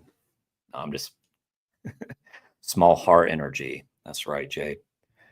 Talked to my coworker's ears off about hunting dogs last night. Good job, Doggo. It is like a mob, Nilf. Yeah, it's crazy. Fucking Wally. I'll wear a mask if I want. Like to be an animal. Put your mask down on top. Put it down. You're wearing an animal on your head. You know what? An animal who's been electrocuted and skinned alive so that you can stand there looking like a fucking Wally. Fucking mask on. I'll wear a mask if I want. What the fuck is it to you? Fuck off. Guarantee it. Someone will see you. I'm wearing a fucking fur hat. It looks so stupid, too. It just looks so dumb. I'll wear a mask if I want. Skinned alive so that you can stand there looking like a fucking Wally. Fucking mask on. Look at that. Oh, my God. Why is he... What's the problem with the mask? What's his issue? I'll wear a mask if I want. What the fuck is it to you? Fuck off. Guarantee it. Someone will see you one day. Beat the fucking living shit out of you. Is that going to be you, is it? I would love to see you try. I would love to see you try lamb one on me, you little cunt. That's because... She's a badass. So these guys like go around like threatening women with getting their asses kicked. He's an animal. I would love to see you try and fucking lamb one on me. I would love it. Then come meet you somewhere else. Exactly that. Now this beanpole thinks he's going to have a go. So well brought up, these boys. Their mothers must be proud. Don't fucking stand close to me. Piss off. Facts. Imagine how quickly we'd be arrested if we made threats of death and violence to the hunt scum right in front of the police. Oh, who's that? Kane sighting. Stand close to me. Piss off.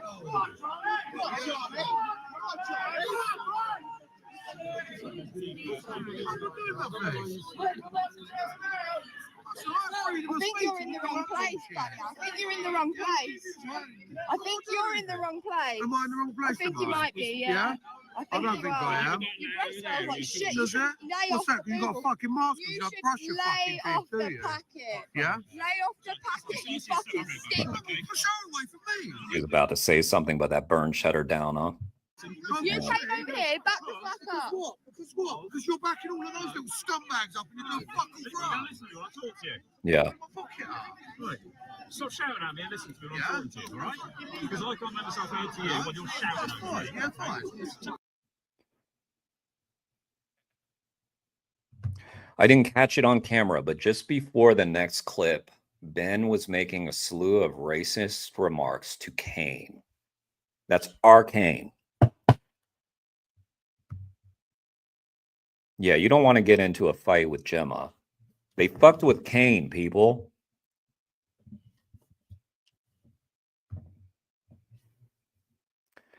Commenting about the size of his lips, making monkey noises, etc. I can't say I didn't enjoy seeing him get arrested for this later on. Oh, nice.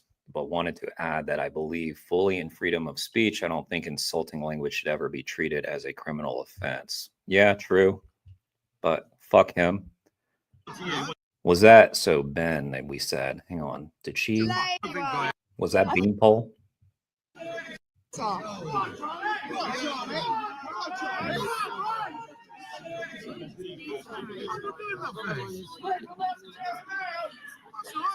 think you're in the wrong place, buddy. I think you're in the wrong place. I think you're in the wrong place. Am I in the wrong place? I think you might be, yeah.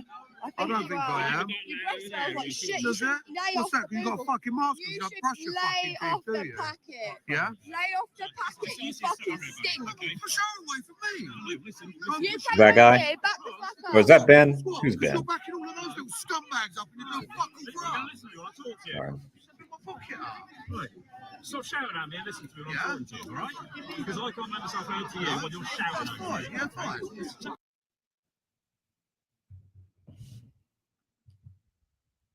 Damn, I wish we got that on camera. You just said.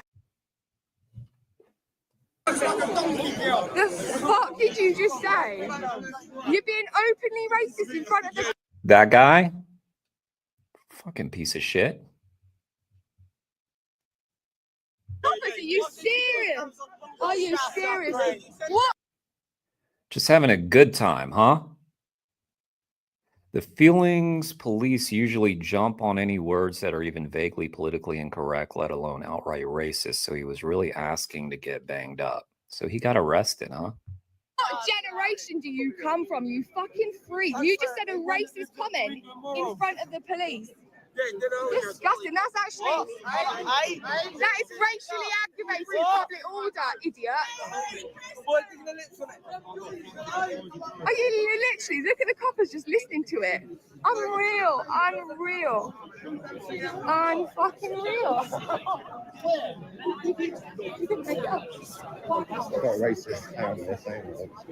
This one keeps staring at me. It fancies me, doesn't it? I don't think anyone fancies you, Ron Weasley. Were you giving him the death stare, Kane? Is that what's going on? And he knows there's all these police in front of him, so he's safe. Oh, you got it on camera? Nice. Can we see it? Or you haven't released it yet? Or are you making a video? Homophobic, racist, animal abusers, brain like a fucking pea. You're pathetic. That guy's having fun, huh? Animal abusers. Look at that guy. Brain like a fucking pea. You're pathetic.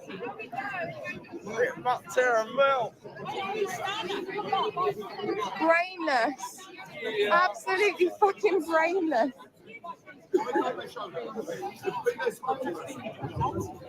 Why is that? If they want to have a protest, show your face and talk. But why? Why wouldn't you? Why would you do that? Funny that the hunt scum are making such a thing of our masks. It's as if they haven't noticed the coppers in their facial recognition cameras. Dum-dums.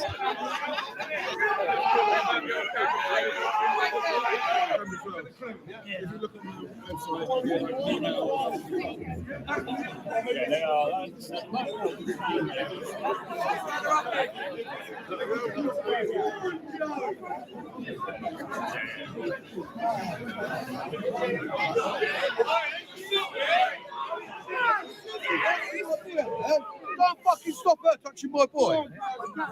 Yeah, okay, well, Oh, see you down here, sticking up at me. Wait, go! That's my touching it. No, they're touching it. No. What? You better get the fuck off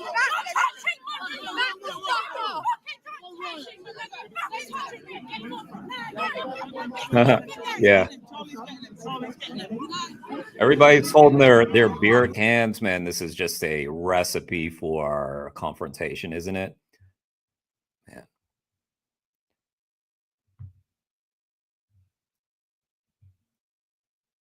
Huh? Are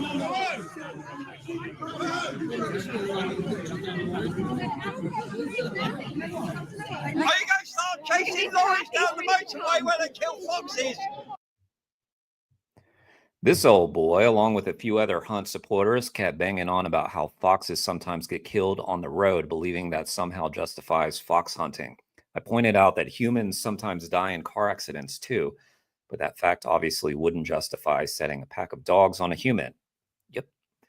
But these are people driven by ego and emotion rather than logic and critical thinking, so it didn't compute. It also seems like a lot of these people are driven by Stella Artois and all these different kinds of beers right now. Everybody seems to be carrying a can of beer. I don't know how that's pronounced, by the way. Kane is cool. Yes. Jade for justice. You know what? Everybody in this chat is cool. Intoxicated on compassion for animals. Yeah. Kane, you are quite cool. I concur. And again, like I've said it already, but just thank you for being there in this hostile environment, standing up for animals.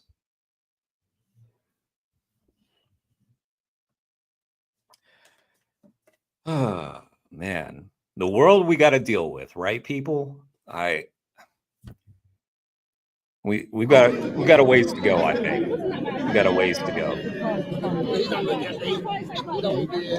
can film all you like, you fucking fool. Take that down and let me see you.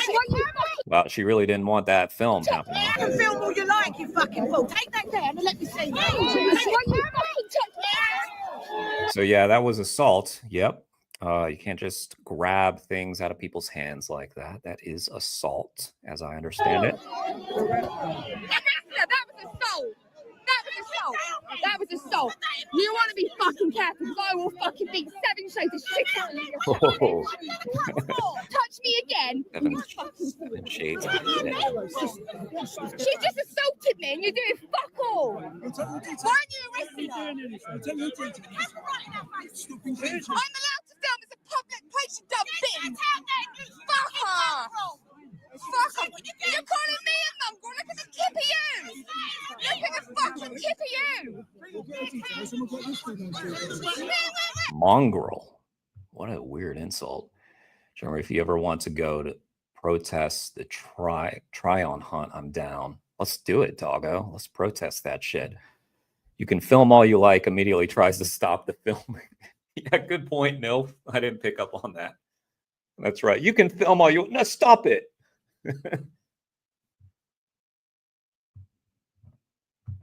Shut your fucking jaw, you fat bitch. They not realize, man, when they're in like everybody's filming this shit and they're just giving you such great content, such good content, man. Why don't you shut it on? Why don't you arrest her? She just assaulted me because I've just been assaulted. I've just been assaulted. You're doing nothing. You're both antagonising each other. None of you doing it. I've just been assaulted. You're doing nothing as always. Yeah, I mean, she can say all she wants, you know? That's not assault. And what about racist boy? You know? Talking shit to Kane. What about him? Is that antagonizing? We're having a chat about his fucking nose. Come on, see you, me and you, let's go.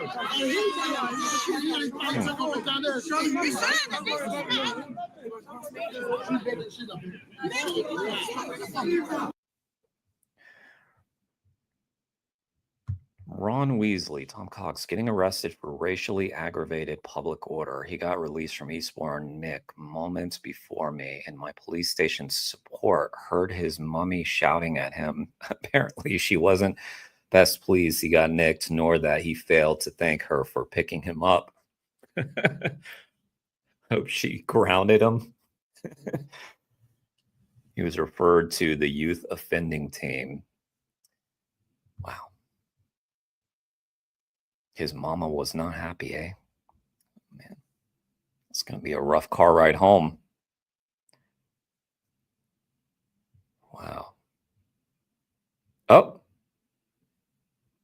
Didn't mean to record him in slow motion. Looks so chuffed with himself. Getting arrested, no matter how shameful the circumstances, something people like this genuinely feel proud of. Oh, man. So this guy was making comments to you about like big lips and stuff. And I mean, don't like people like show their insecurities so much. I'm not going to say anything. I'm not going to comment on his appearance. But I'm thinking some things. Making our way back to the cars. The logger louds. Wait, sorry, hang on. Have nothing better to do than follow us, clearly craving violence. Yeah. Ron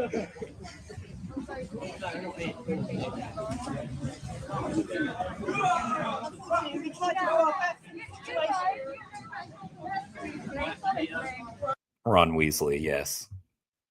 That's a name, isn't it? What a name.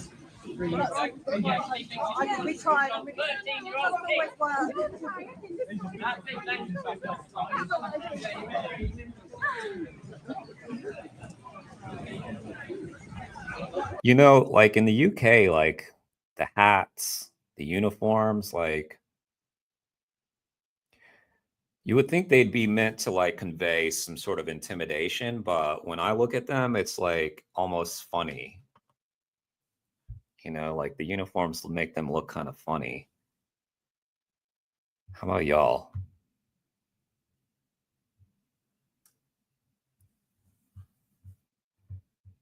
Yeah, I was thinking some things, Jade. I don't want to comment on someone's appearance because it's more their actions, right? But if you're going to call someone and make comments about their appearance, I'm going to be the classy one. But in my brain, I'm not being so classy. She was screaming at him at this point. Multiple racist people. Oh, yeah, there were. It's my understanding that the UK cops are more willing to throw hands, whereas in the USA, they just shoot you. Yeah, that's a USA thing, right? Guns. Yeah.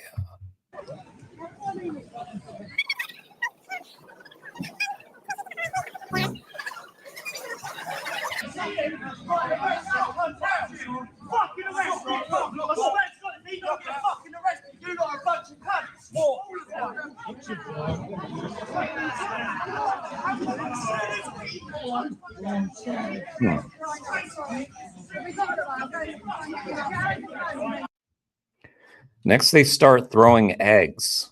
I think one came from out of a window. They missed us, but I was told a copper got hit with one. Oh, great, great, great. Yeah. Yeah.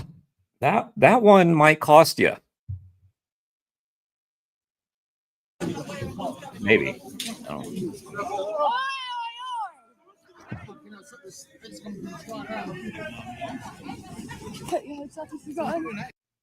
Halfway back, we decided to stop hanging around for a bit in the hope they'd get bored. But nope, they really don't have anything better to do on Boxing Day. Pitiful, truly.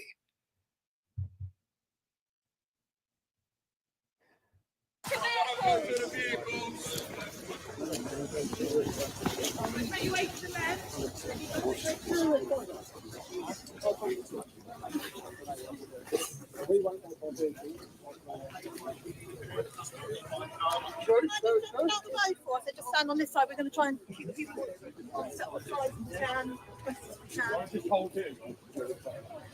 She's got manners now. She's got manners. Yeah, I didn't recognize her as someone from earlier in the video. I was just thinking in my head like that seemed quite professional, and I was about to give her praise, but apparently it's not her usual MO.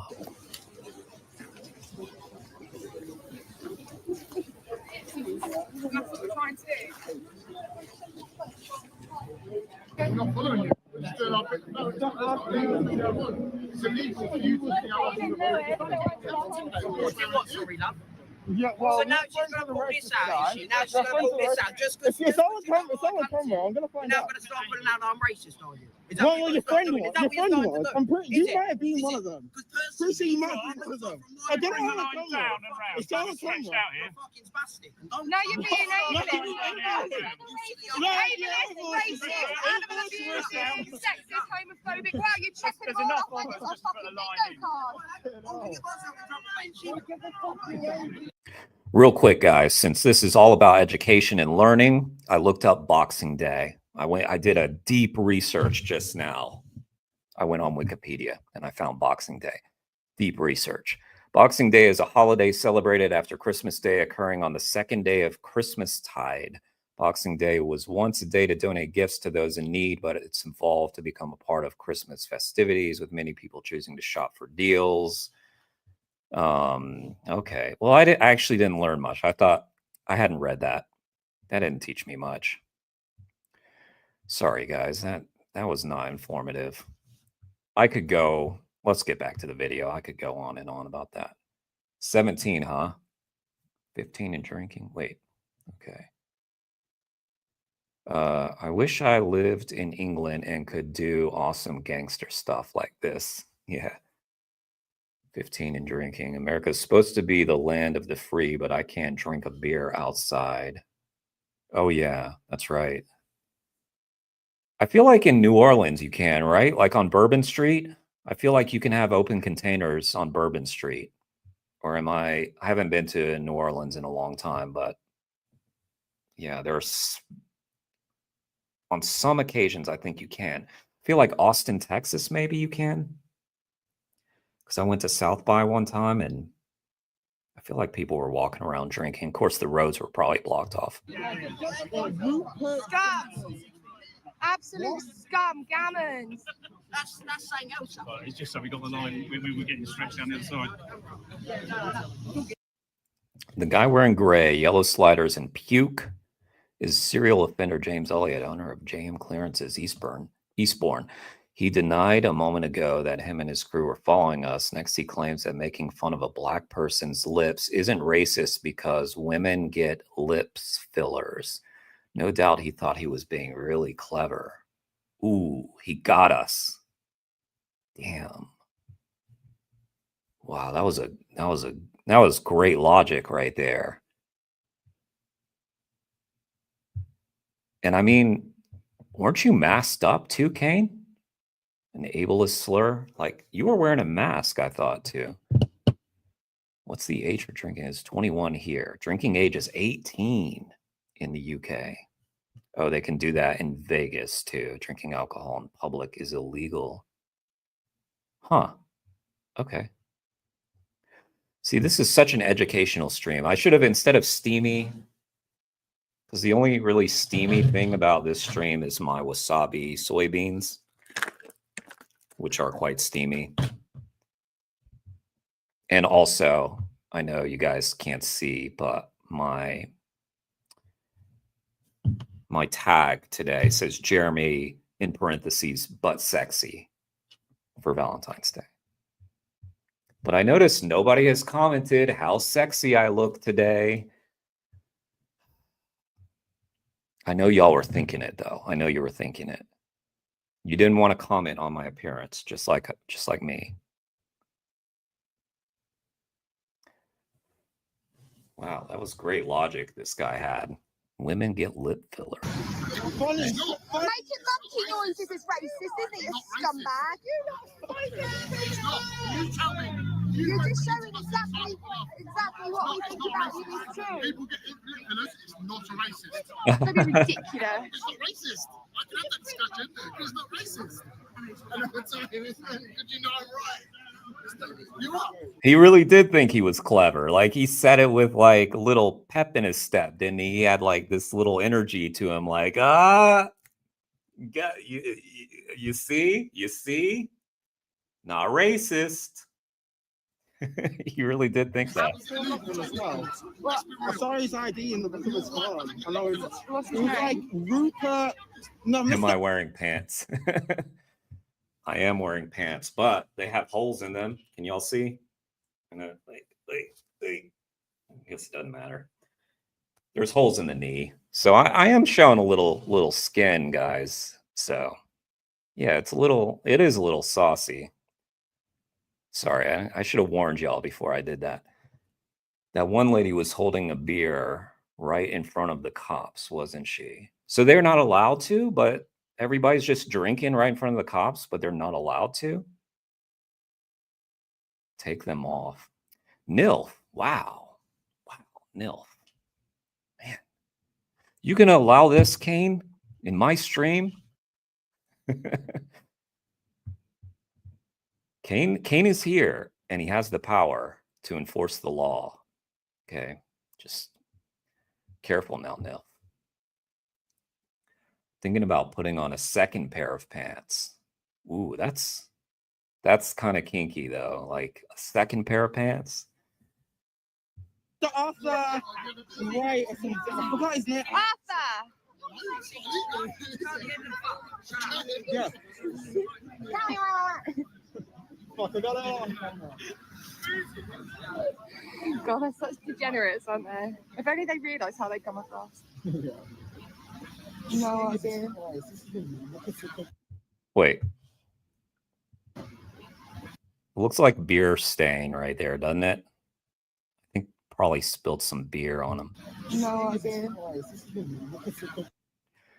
After a while, we walk on, and of course they follow, showing themselves up with yet more racist comments. It speaks volumes that rather than own their words and intentions, they feel the need to tell unsophisticated lies about their meaning. And I don't know if y'all noticed, I noticed, this seems to be an extremely white crowd. Extremely white. In fact, like, I didn't see anybody else of color in the crowd from what I could tell. So the fact that they're just singling out Kane over and over again is so weird.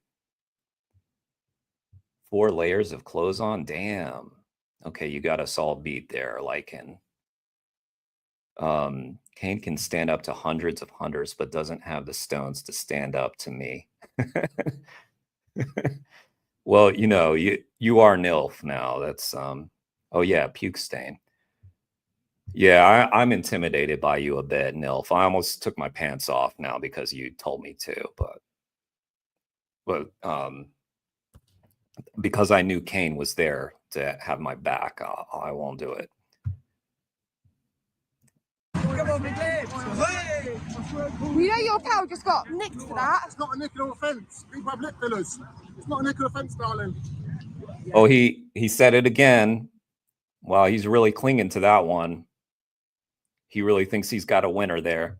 It's racially aggravated public order, you muppet. You're saying beauty shops are racist, are they? They all get a lip filler. Yeah, that's one thing I'm jealous of. I think we need to bring that to America, guys. Muppet is a great insult. I also know someone who calls people Muppet as like an affectionate term. Like, oh, you're such a Muppet. I like that too. Next, another dragged up Hills Have Eyes looking mouth breather who assaults women without provocation. Okay. Several times he very deliberately stepped on my heels, but I choose to move ahead rather than retaliate, sensing how perversely desperate the freak was for an altercation.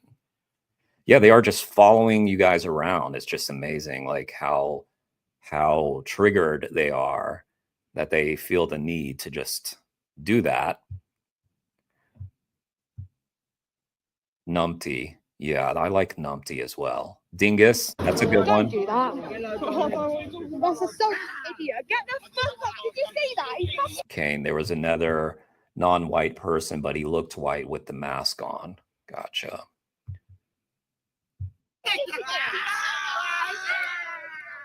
He's fucking kicking me right in front of you and you're not doing anything. That's so, yeah. You would think they would at least have the professionality to like keep some separation. Like, you know, stand back, like, you know, they always do that to the animal rights activists, don't they? They're always, you know, telling us, oh, we're provoking something, but all these numpties and dinguses and Muppets are following the animal rights activists, and they're just letting them like step on Gemma's heels like that. We reached the area near where our cars are parked. This is when Pashy and Amanda attacked me. The following is Kane's footage.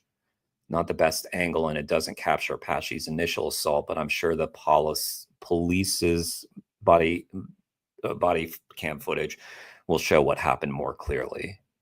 Okay.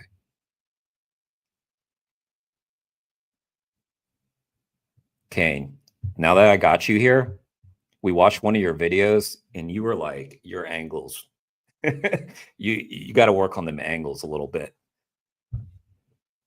I think I was like, one of the, so we were watching the one where you did, I think it was an Animal Rising protest, and it kind of looked like you had it, like you were wearing it. So Kane, them angles. You just got called out by Gemma. All the aggressive Hunt supporters were white, and so is every single hunter in the UK that I've seen. Yeah. Well, and in America, it's definitely not only white people, but I mean, if you were to picture a hunter, right? If you were just going to be completely stereotypical, when I think hunter, that person is definitely white. I'm sorry, but it is. When I think of generic hunter, if I Google generic hunter, the image that's going to pop up, we know. We know.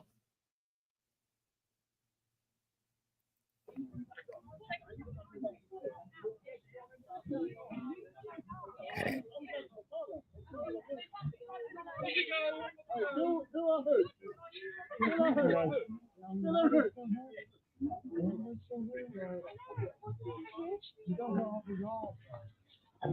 Whoa! Fucking hell! Whoa! Whoa! Whoa! Angles are all right, actually, in this one. I can see it. I see what's going on. Yeah, you had to try and hide the camera. That's actually legit. Whoa! Fucking whoa! Fucking hell! Whoa! Whoa! Whoa! Whoa! Whoa! Whoa! Whoa! Whoa! Whoa! Whoa!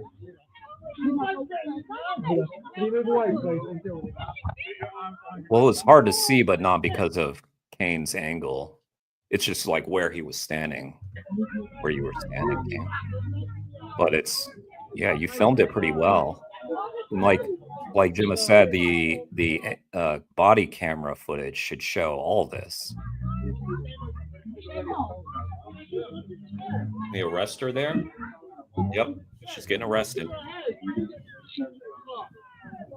She could have just walked away from this too. Like, why is she still there with all this? Offering to give back some of Amanda's hair.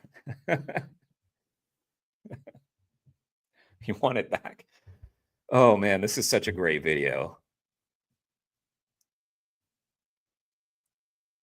Peasant brain. There goes Milord and his hounds to the royal hunting grounds. Yeah.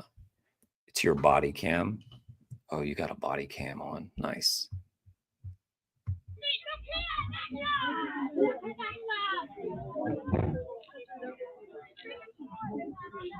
Yeah. Deranged and uncouth, to say the least. Very uncouth. Yes.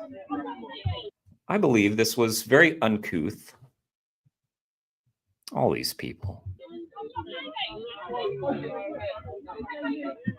Definitely not couth. I would not describe these people as couth. Definitely uncouth.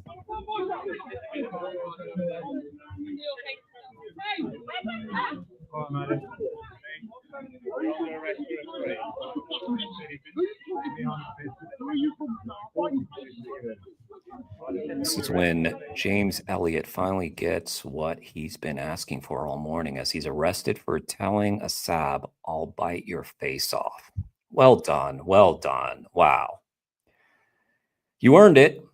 Can't say you didn't earn it.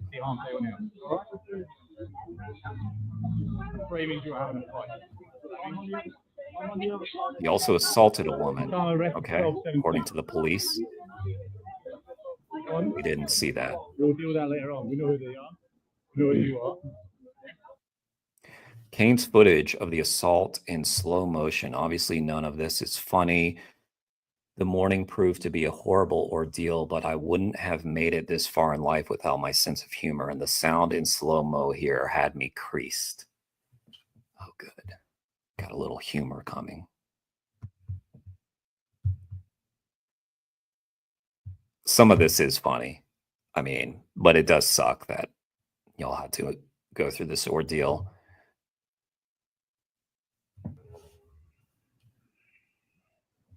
Hang on, hang on, hang on. I'm going to turn it all the way up.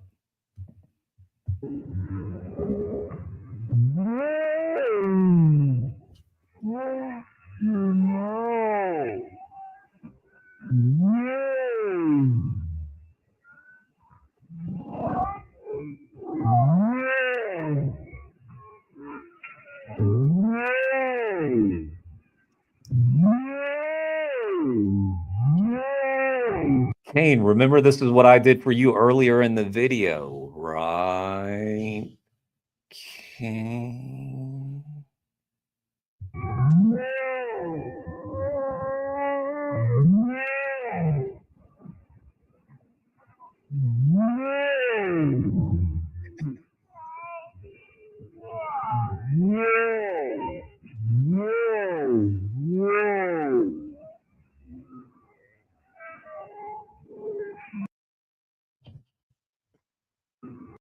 Let's watch the assault again. I was distracted by the sound.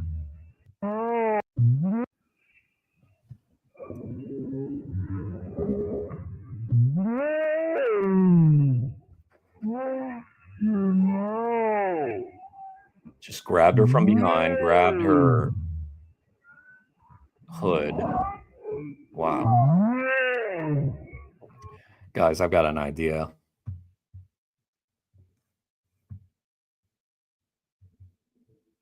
Let's see what this sounds like.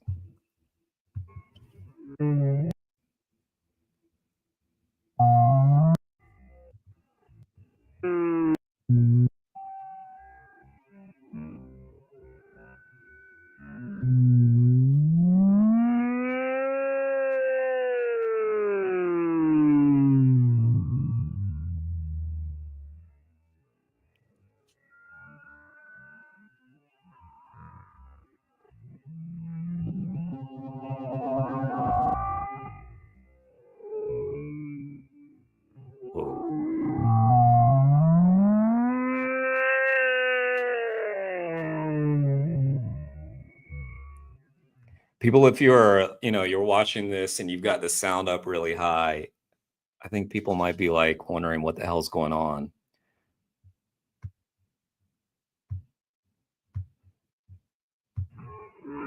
That was pretty good, wasn't it? That was good. All right, Jam's recording of Amanda and James's arrest and the police making out there on my side, having obviously seen what happened. They took advantage of my shocked and upset state to obtain my details, which I previously refused to divulge, under the pretense of wanting an MG11. Don't know what that is. Let this be a lesson to all to never trust the police. They're out there earning the hate and mistrust all day, every day. Yeah. If Kane was a dinosaur, indeed, Gemma's sense of humor. Kane is a siren, yes. Oh, you sent it to me on WhatsApp? Oh, did you? Hang on, hang on, hang on. You sure did. You want me to play that? Hang on, I'm gonna have to.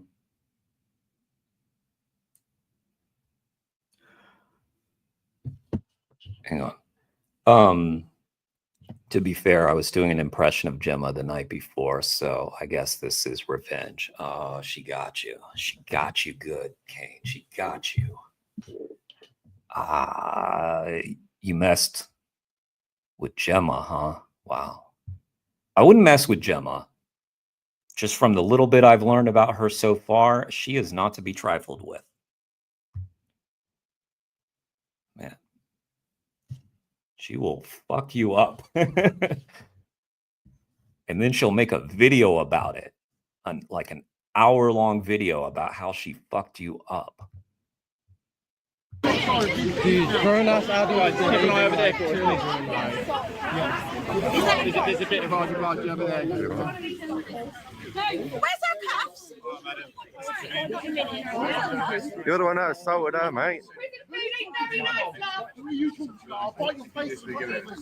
Bite your face off in front of the police. Deranged people. Afraid means you're having a fight. That's what that means. Yeah. Yep, you're still getting filmed. That's You told them they could film, didn't you? You said film all you want, so they're filming. Have a good Boxing Day.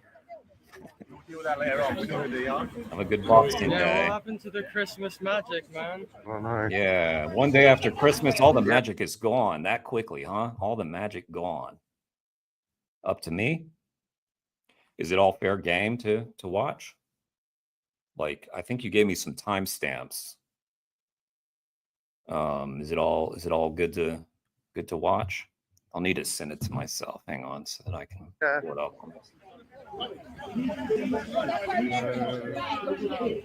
Just spending Boxing Day inside. Oh.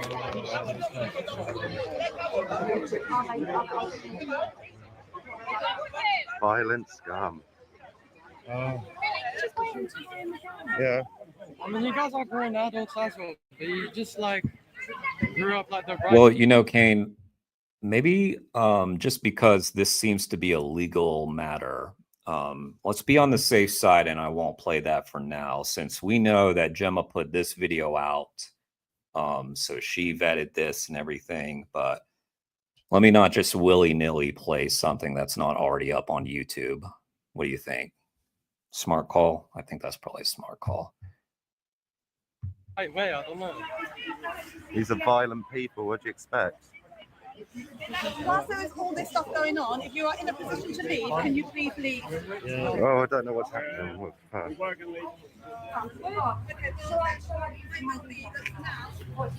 think that bitch needs to be done. I think she needs to be done for assault. That's why she's gone for it. I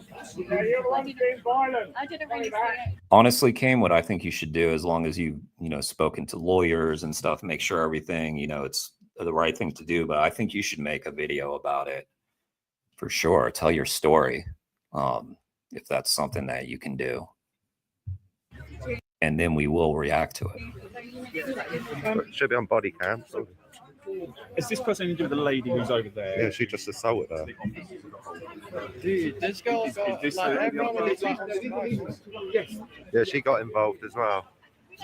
This has been a steamy stream. I mean, not the kind of steamy that we generally think of, but this has been hot. A lot of heat on this one. What is she saying? Because I'm being told that this might be a bit loud, but it's a little bit. Yeah. Excuse me, sir. I've got stuff to do. So I know self-defense. Sorry? I know self-defense. You should have let me when I was having. Just because you have your snot. If we want to leave now, Why don't they arrest you? if you're happy to it's been inciting violence. Yeah, they should do. My colleagues deal with Yeah, I know. Thank you. I'm just here. I know you are. Thank you. Nothing else happening. Yeah, I know. Oh, he is cuffed. He is arrested. Are your calls local? It's literally across there, but my friend's there. Oh, yeah, no, I appreciate that. I just But want to know yeah, where we... now would be a good Yeah, yeah. opportunity. I get that.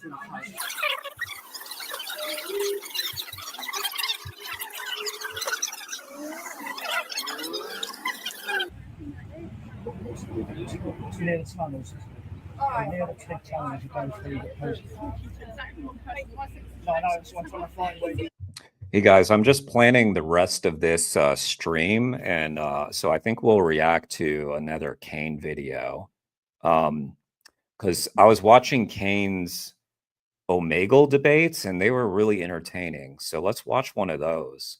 I also looked up Jade for Justice because I saw that she had posted today on Instagram, but I looked up her YouTube channel, and I just noticed Jade for Justice is sitting at 199 subscribers. So who wants to be number 200? Let's get Jade to 200, yeah? And also, I'm sitting pretty close to 300. Got to get me there, guys. Who's not sub? There's six people here. Sub. Maybe we can hit milestones on the same day. That'd be awesome. Let me pull up Kane. Let's see where we're at here too. Kane, you're outpacing us though. Kane defends animals. I'll find another good one. I watched one where that was a good one. Okay. All right, let's see. It's all in a public place, and there's nothing to suggest that the footage shouldn't be online, so it's up to you. Well, my fear always with reacting to stuff is that I'll ever cause someone a headache or something that they didn't ask for, so we'll save it. We'll save it. I should review it and stuff, because, you know, you never know. The following is a mixture of footage I and other activists recorded of my appalling treatment by Sussex police. Sorry. The following is a mixture of footage I and other activists recorded of my appalling treatment by Sussex police as the victim of a crime and my unlawful detention and arrest. I want to ID the other one. Are you detaining me? Sorry, I don't want to. Okay, if you're going to detain me, what section are you detaining me under? Common law. Common law? What part of common law? You can't say common law. What section? What's the legislation? I don't want you two ended up fighting again. But that's not what part of the legislation is. That's not part of the common law. I don't want you to get into a fight. That's not a reasonable ground. I see you guys talking about food, man, making me hungry. To detain. You need to say under section this of this. I reasonably believe that if I let you go, I'm not going to attack anyone. I'm calm now. I'm calm. Well, you say that, but if you see someone, I want to ID that little bitch you grabbed my arm. I'm not going to go back out there, don't you, and have a wander around. I want to have a look and see if she's there. I can't because they're all behind that. You're detaining me unlawfully. You are literally. It's not this is an unlawful. It is an unlawful detention. You can't just say common law. What section of what part of the law? What footage would that be enough for you? Have you got some footage of her? I think she's gone, but I want to look around there. Can you film everyone who's here? I'm being unlawfully detained. No one's going to detain you yet. Yeah, the main one, but it's the little one who grabbed hold of me first. There were two of them. Get video footage, and then we can leave. Can you film? Do what? Sorry. She is between two police officers. I think she's been detained. Has she? Can you just check for me because I'm being unlawfully detained myself right now. I'm not being funny, but You said she was held for 8 hours, right, Kane? Have I watched the one of your first vigil? I'm not sure. Should we watch that?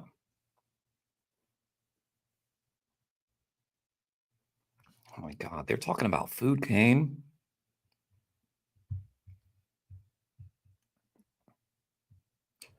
Making me hungry. It's making me feel like I need more than just these edamame crunches. I do not. I won't say a fucking word. Steamy as they may be. I just want to film her. She's been changed. Is she in cuffs? Is she? All right. Well, I'm happy now. Okay. Can you get her on camera, Jan? Because I'll fucking ID Film the cuffs one. Oh, what? The one behind. Which one? As I say, it's not really. This is just like what we're doing. Okay.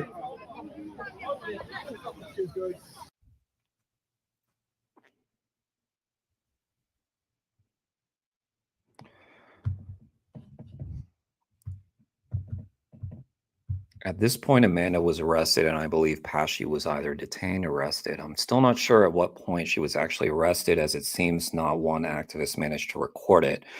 And I just wanted to go home, but the police came out with one lie after another to keep me unlawfully detained. Why? Because you were following me, weren't you? I'm going to go home. You are unlawfully detaining me. We just want to get a statement. But you have unlawfully detained me. You're saying common law. Well, you need to say I'm detaining you under section this of this. If you leave here, I know what's going to happen. But that's your projection. You're preempting something that's not going to happen. You can't police preemptively like that. I'm not going to go and attack her right in front of all you lot. I'm calm now. It's done. Let me just find out what the plan is, and then we can move forward, can't we? Yeah, but what my objection is that you're unlawfully detaining me. All right. I don't want to have to sue you, but I will if I have to. Yeah, she does have an opinion about police, doesn't she? So, Against policy. Oh, that's blocked off. I can't read the top. 241 and I can't read it when it's paused. Yeah, but I'm being unlawfully detained. You should know that you can't just detain someone without. You're not being unlawfully detained. So at the moment you are detained in section 24 of the Policing Criminal Evidence Act of 1984, where I suspect you of being involved in a offence. So that's the power. What? Yeah, same, Nil. Yeah, not all cops are evil, for sure. I've met some good ones. In fact, like, you know, I've said this before, and it is true that a lot of the activism that I've done near where I live, the cops have actually been on our side, which is surprising sometimes. At this point, I handed my phone to another protester as my suspicion of a false arrest turned to a certainty.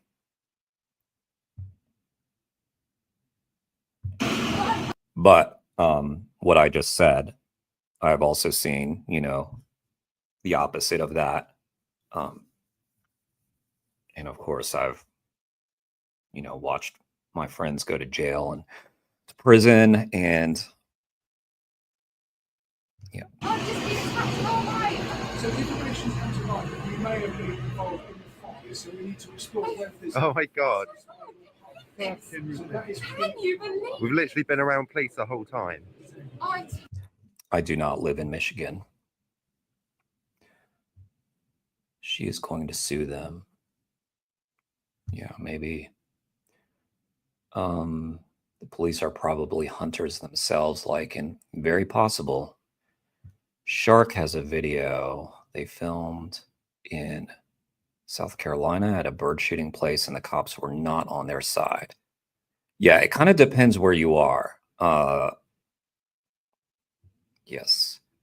And by, you know, honestly, when I say on our side, that's not a correct characterization. I should have said that they have recognized our right to lawfully protest, that sort of thing.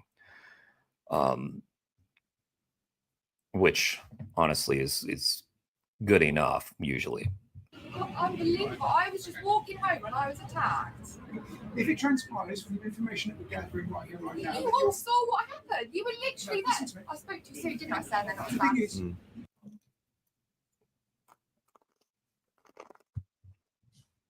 Aside from, sorry, oh guys, I got one of the wasabis. Give me a sec. I got one of the strong ones.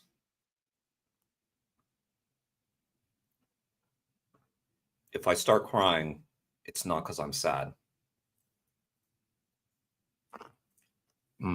Oh shit. Okay. Aside from one audit and an occasion a while ago when two plastics harassed Jam and I for feeding and de-stringing pigeons, this was my first proper encounter with Sussex police. And whilst they assaulted me several times, fell far short of expected standards and a cab. I had compared them favorably to Norfolk Constabulary. Seems I spoke too soon. Oh, yeah. By the way, my most recent interview was with Shakira Free. Guys, check that out. Shakira is awesome. Another UK activist. And yeah, she was talking about the de-stringing of pigeons and stuff. And she also got prosecuted for rescuing animals. Anyway, check that out.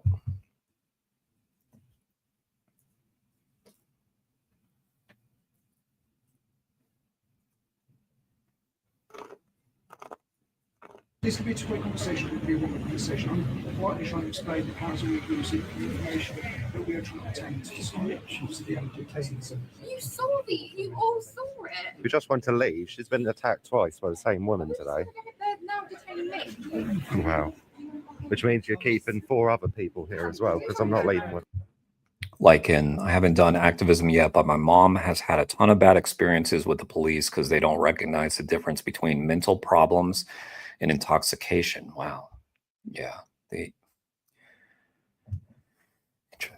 Okay. She might be compensated, Kane. So she might be compensated £1,000, right, for the first hour of custody and £200 for each hour thereafter. Nil found. Okay, let's see. Wasabi sounds good. Sorry, I'm just trying to get all your comments.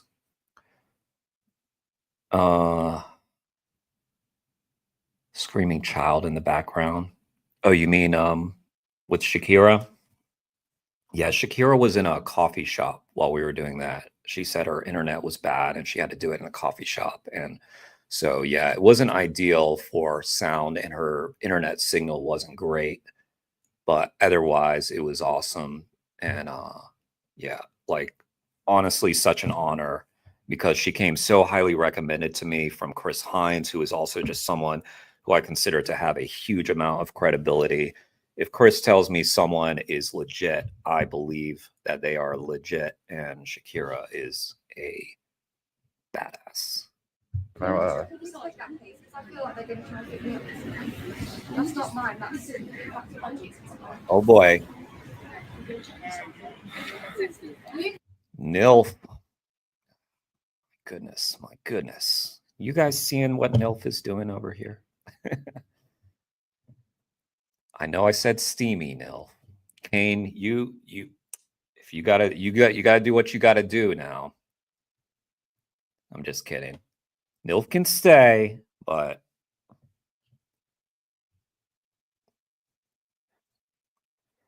boxer briefs these days yourself. Nilf is asking me what I'm wearing under my jeans, in case people are just watching the video. They totally are, Kane. My mom has been messed up so many times by many cops in many different states. They are all the same. You guys saw what happened. You saw me be attacked. I did absolutely nothing. Well, come on, you were all following us. Okay, but it doesn't mean we all saw one particular incident, we say, until. So there must be. Well, there's all these witnesses here. You want me to go for VI, then I will. If it was the other way around, we would have got done breach of peace like ages ago. I've done absolutely nothing wrong, and they know it. They saw it. But your purpose was only to do it. That's the only reason I want to go out. It was just a I'm guessing that her opinion of police have been shaped by the treatment she's received from the police. As she mentioned, she's been like arrested more than 30 times. Does anyone have maybe like some videos of when it happened? Because like they're asking for it. And everyone saw it. Literally, who did not see this? There's no investigation. It's been involved here. She's put my hair out. They just walked past her and the lady pushed it. Witness, here you go. Everyone saw it, and I'm being detained. The kid should be taken away as well. What a mother she is. I've been attacked for detaining me. I don't know how many times. Who's the most supervising officer?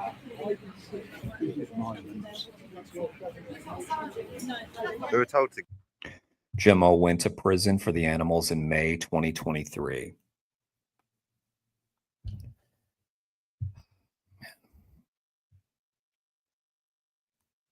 Yeah, it's very sad that people rescuing animals, fighting for animals are being sent to prison, going to jail, when it is obviously the right thing to do. To go and we can't go now.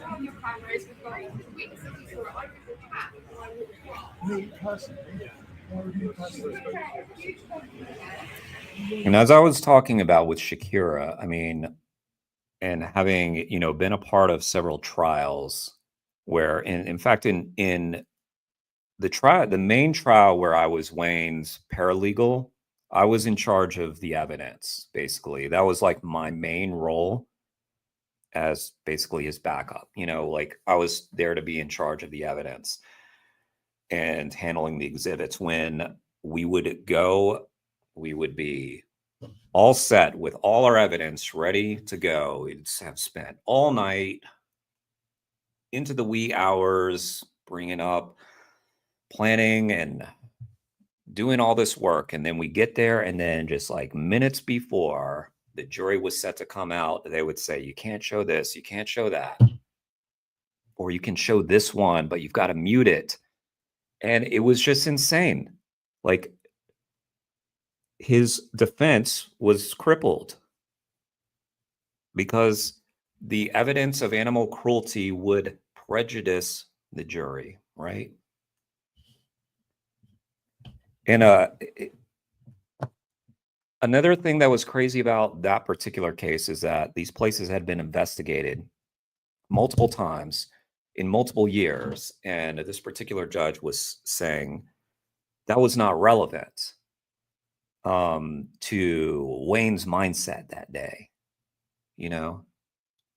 So first of all, she was like, anything that y'all found on the farm on the day of the action was irrelevant because that doesn't speak to his mindset that he knew going in. Fair enough. But also what they found in investigations the years before, that also was irrelevant, even though it established a pattern that this, you know, anyway, long story short, the point I'm making is that when the jury gets to actually see why activists are doing what they're doing, they often will side with the activists because they see how bad it is. And I didn't know this until I took part in a trial, that they will not let you bring certain evidence, even in your defense. You would think like you could bring evidence for something and then let the jury decide whether that was relevant or not. But you can't. And so now I have like this very skeptical view of people being convicted because everything that they got convicted for, like all their evidence may have been decided behind closed doors with the jury not there to see, or they may have like smoking gun evidence and a biased judge might decide, no, I'm not going to allow that. So that's just a very real thing. Yeah, that sometimes your defense before a judge and jury is hampered and you can't even present a full one. It's fucked up. Sorry to take us down that rabbit hole. But yeah, I mean, probably the same thing happened with Gemma. I don't know the specifics.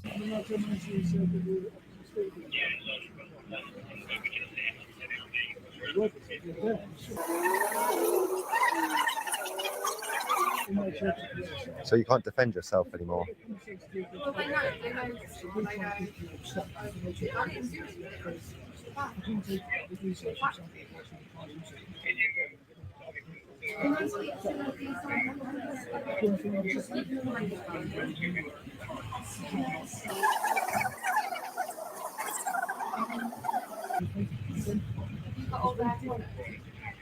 One's involved, yeah.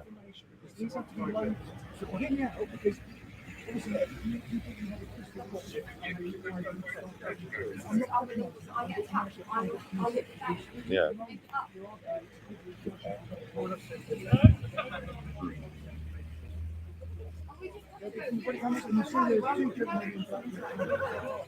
Guess you're not free to go for all this thing, you? No. Holding a hostage, essentially. If anyone else detained anyone, it'd be assault and kidnap, probably.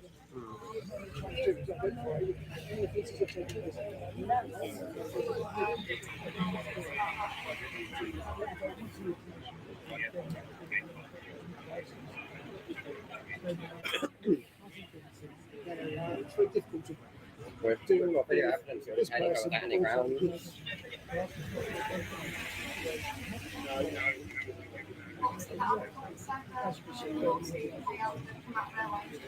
Yeah. But moan about boring work, though, don't they? Moan about boring work.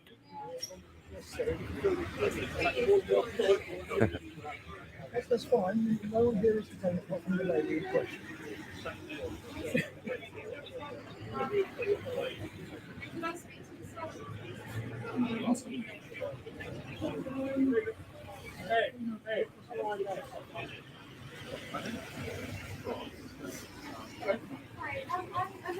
So I was attacked, so I was walking back to the car.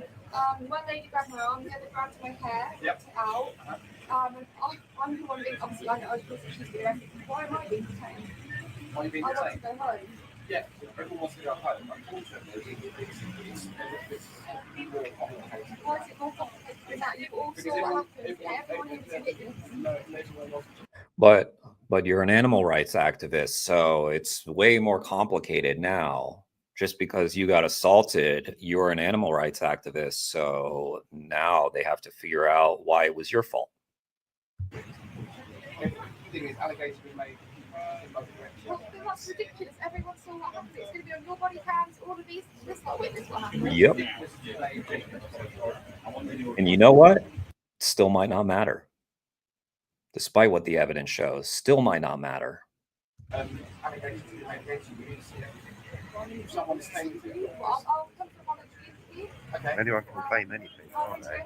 They've actually been making threats. I've been threatened to have a dead fox, my house burned down.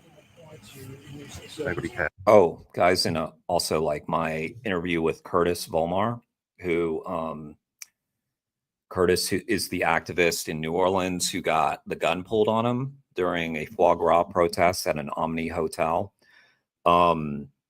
He was telling me how he did decide to go to the police to report the guy that pulled the gun on him, but that they had to have this very active discussion beforehand of whether or not it was wise to go to the police, because will the police take this seriously, or will they try to pin something on the animal rights peaceful protester, right? Just like insanity. Kane you got arrested the next day for being assaulted. Well, Kane, you are Black, you know that, right? So maybe you should have thought about that. Did you consider not being Black, Kane? I'm just kidding. Yeah, I can't believe like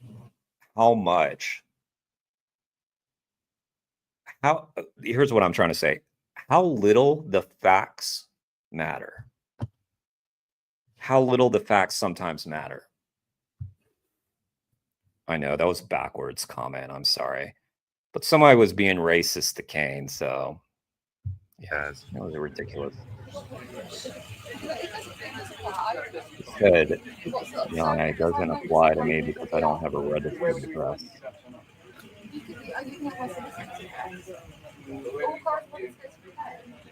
Right. You've got my details. It's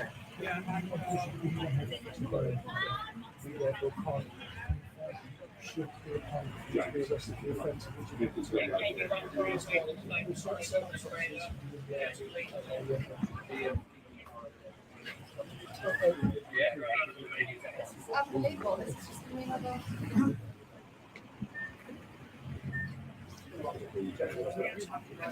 Oh my God. You're actually being arrested. Wow. Yet again. No, I don't. I've been assaulted. I've been assaulted.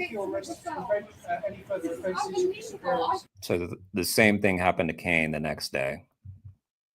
You saw me get attacked. Do you think this is all right? And Kane got his camera busted. So he also lost valuable equipment that was helping him do his activism. The female copper looked really uncomfortable with the situation. I could strongly sense she knew this was unjust. Of course, it didn't stop her being complicit. No, this is Ben. Yeah, same thing I read in Tom Harris's book, as someone was being arrested by a female officer. Not that it matters that it was a female officer, but it does seem like some of them have like a little slightly more empathy or something, because this one officer was saying, I hate this part of my job. I can tell you've done nothing wrong. But it doesn't help, right? The custody sergeant did, in fact, racially profile me, insinuating that I was trying to be a gangster. Yeah. I remember you saying that, actually, because you made that video. I think you pointed that out in your video about your camera. Completely unlawful. It's absolutely wrong. This is unbelievable. I'm being They're attacked. arrested, You are arrested. You can't defend yourself anymore. Apparently, if you get attacked, you just got to let it happen. That's it. An allegation's been made against you, okay, which we are duty bound to investigate. I've had people threaten to kill me today, and one of them standing over there. That's an allegation. You weren't going to do anything about that?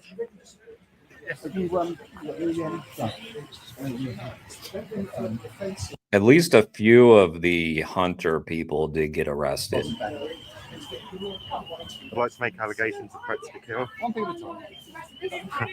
Anyone going to make up an allegation? You can't just arrest people for it when there's no evidence. Why are you still here, by the way?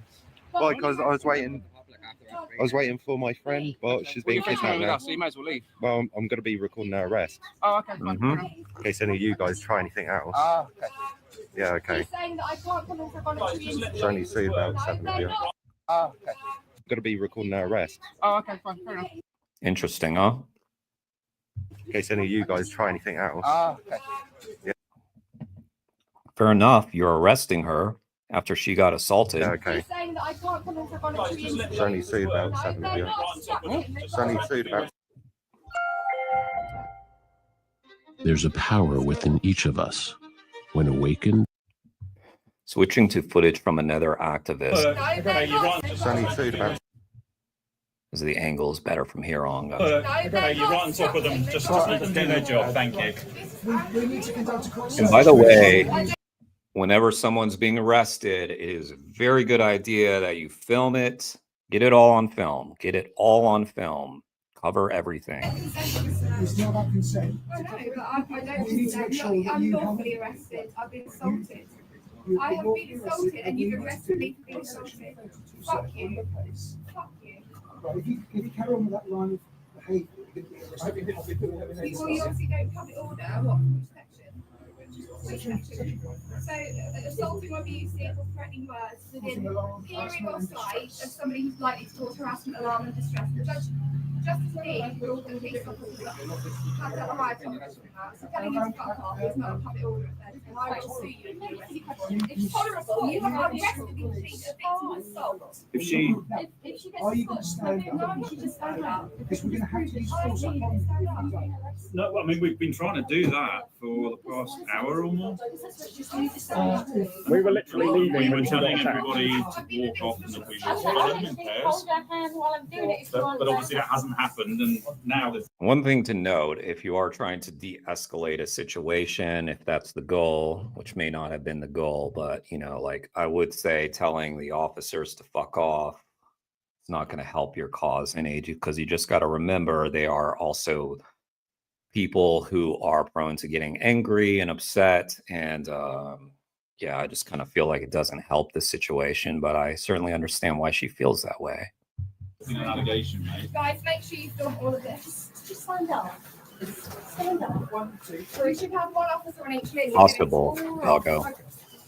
Okay, in which case, I'll just read that out. Most cops in America wouldn't let you be anywhere near this close. They have their hands on their gun telling you to get back. It's possible. Yeah, because they are quite close to this. Come on, stand up for us. If you're starting Yeah, to vehicle with us, then you just probably run right. home. why won't you stand up for us? Why won't you stand up for us? Pardon me? I'm being unlawfully arrested. Yeah, but either way, you have been arrested, whether you feel it's lawful or unlawful. And we just want to move you to the vehicle. We want to move you to the vehicle in the way that is going to cause you the least injury and discomfort. So obviously, if you can stand up and walk with us, I know, that'd but be you ideal. can de-arrest people. If you just put your feet down on the ground and stand up to help us, help you into the vehicle. Can you escort her to my vehicle? So you're not going to stand up for us? You're not, right? Okay, in which case you're just going to need to sit on the backside and then we'll need to pick a leg up each. Guys, just move back so we can work, thank you, because this is where it all gets a lot difficult, isn't it? I can take you home now. You can come. Well, she's not trying to assist you, as she said. She's not trying to assist you in unlawfully arresting her. So if she's going to cause you a little bit of annoyance, hey, tough shit. Again, I don't know if that helps her cause any, but you know, whatever you See think. that she's not going to do anything. If you grab the right leg, so Yeah. It's underneath her. Yeah. I just need to. You carry it all wrong. Well, you're not helping us, are you? So why the fuck would I help you? Unlawfully arrest me, kidnap me, and force me in prison me for being the victim of an assault by two women.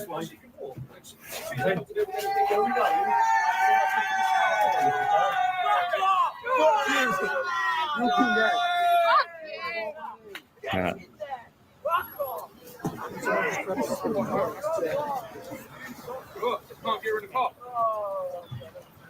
Yeah, good point. They didn't cuff her or anything, so they know she's not a threat.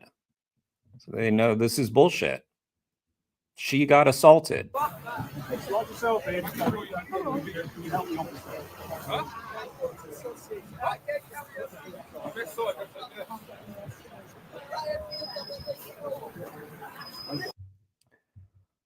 Armed police once dragged her out of her kitchen window in the middle of the night.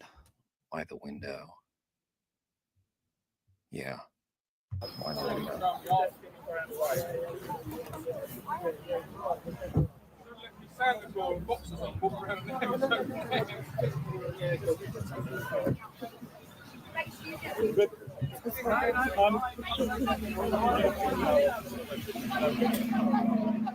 I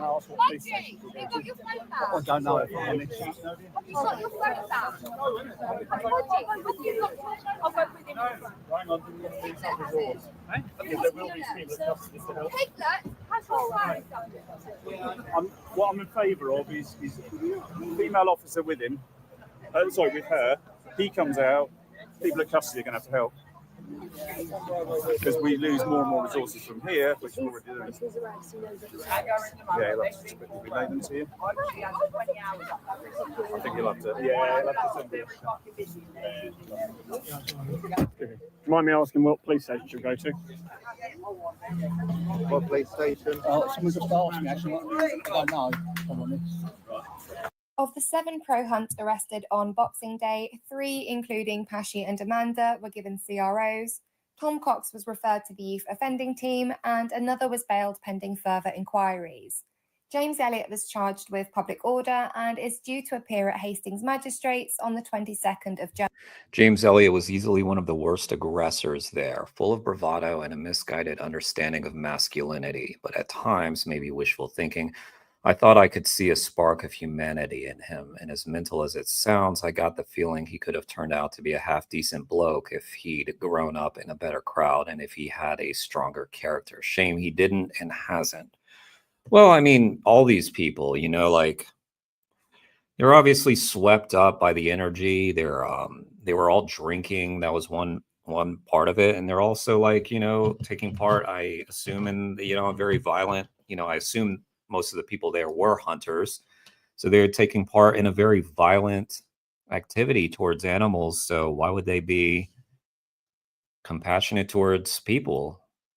But yeah, I mean, most of them probably do have a shred of humanity in them, and are just sort of products of their environment, I suppose. Misgendered her.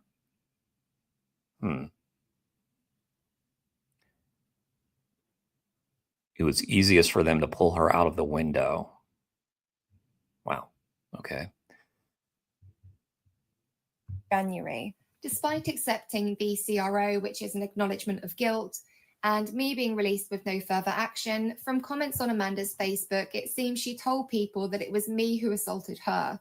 She obviously places no value on her own character and integrity and is incapable of self-reflection and accountability. Amanda has since deleted, made the post private, but there were comments from her friends referring to me assaulting her, and she was commenting about articles she'd found detailing charges I've received, all of which I was acquitted of or haven't yet been tried for, not one to let the truth get in the way of her story. She went on to post about criminal allegations that I faced, but unlike the press, she failed to mention that I've been acquitted of them. Another underhand attempt to tarnish my character, but in doing so, she's only further exposed her own lack of principles. If I'd done anything wrong, she wouldn't have to make up lies about me. It seems they were quite proud of themselves for being nicked, and given their obvious lack of intelligence, I'm sure they were content enough sitting in a cell staring at a wall all day, many of them with jaws swinging like they were chewing on a bag of spanners after all that sniff. Days later, they still couldn't let it go and made a fake Facebook account of me, misspelling my name naturally, and used it to send me this image taken by the hunt sabs of a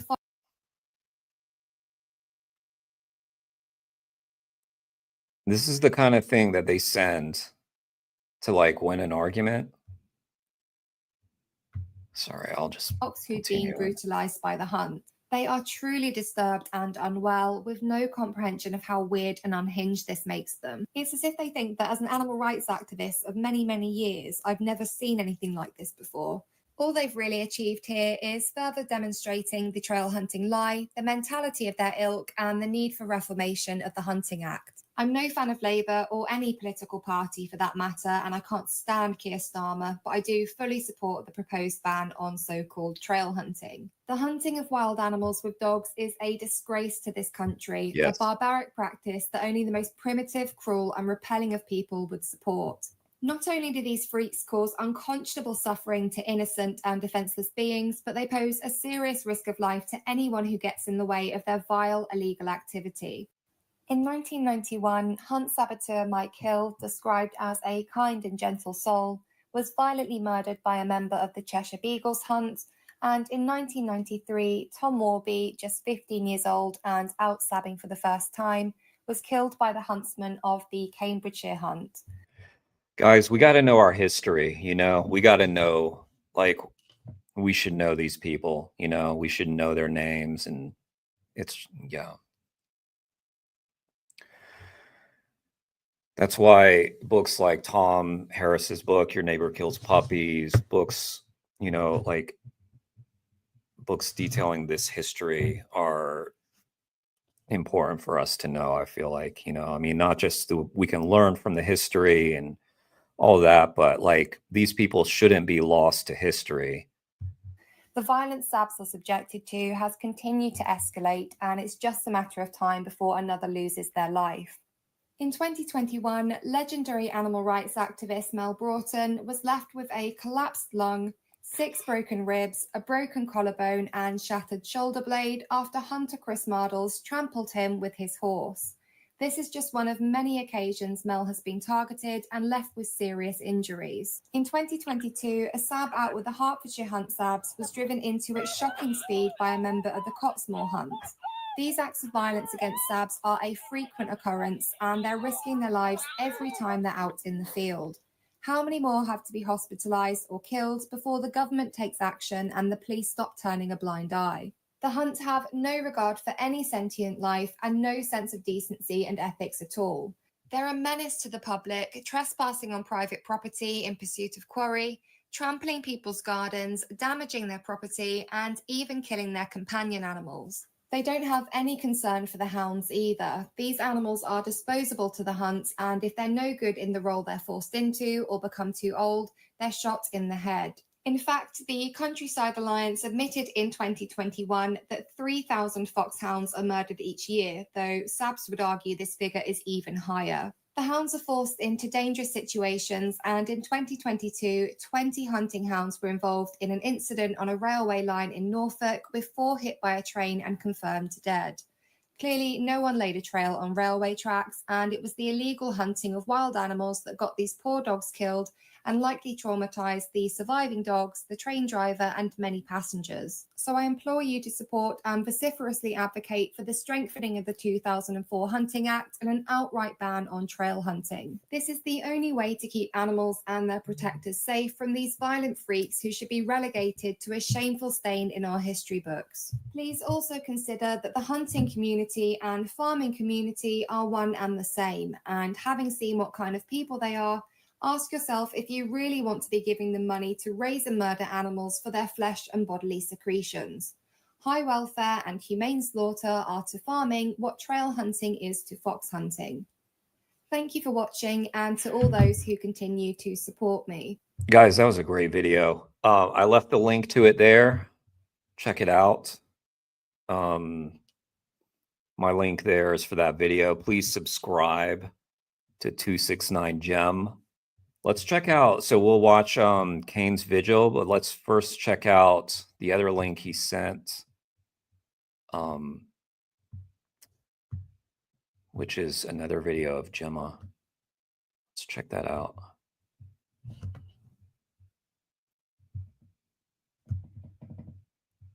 Okay. This one is also quite long. So let's, I don't want to watch the entire video, but I do want to see this window incident. Okay, let's do this here. Late in the evening on the 1st of March 2023, I got a call from my best friend and fellow activist Gaz, who told me that for seemingly no reason, she couldn't stop shaking and had a sense of impending doom. In the early hours of the next morning, I was having a night terror about the police, symptomatic of the PTSD they've caused me. At around 4:30 a.m, I was woken by the police hammering on the garden gate below what was then my bedroom window. It was extremely surreal, as if the filth had transcended my nightmare. They were also at Gaz's home, and I believe the strange feeling she had was a premonition. By the time I got downstairs, there were 2 constables, Elvis Bayer and 2187 Can, at the front door, having gained entry to the garden by breaking down our fence. Through the living room window and front door, which I obviously wasn't going to open, I repeatedly demanded to know why they were there, but Bayer, who was leading the charge, completely refused to account for their presence. Before we knew it, armed police were also in the garden. I opened the kitchen window and perched on the sill, wanting to have a conversation and establish what was going on. I Of course, I understand. knew they were there to arrest me, but I wanted to know what grounds they had fabricated before making my next move. But before I had a chance to ask, an armed police officer grabbed hold of my arm and yanked me onto the cold, hard ground, which caused a horrific bruise to my thigh. PC Charlie Lake then issued Jamie with an unlawful threat of arrest, stating that failure to open the door for them to search the property would constitute the offence of obstruct police. Of course, an inaction couldn't be considered obstruction, but he opened the door suspecting they'd get the big red key out if he didn't. I was on the ground with multiple officers surrounding and bearing down on me as I repeatedly demanded to know the grounds for arrest and who Pretty the nasty complainants bruise. were. But all I was told was that I was under arrest for several counts of harassment and public order offences. Right, what was that? This is what, if anyone is wondering why I went to the window, it's because it would have been harder for them to get through than an open door, and Jam would have had a chance to shut it. Should I have climbed out of it? Not that I got a chance. Now you tell me what powers you're using and what you want. Who's wanted this one? What have I done? Who's I wanted? understand your fucking powers, because this lot don't. Yeah. They're not telling me. Hey, what the fuck are you not doing? What the fuck was that? Of harassment. I am. You not doing? This lot don't. Yeah. They're not telling me. Hey, what the fuck are you not doing? That was quite violent. Didn't need to happen. Damn. Okay, guys, go sub to 269 Gem. What a badass. An incredible person. Going through a lot. Going through a lot, huh? Okay. First vigil 2 years ago today. Whoa, 2 years ago today? Wow. That is cool. All right.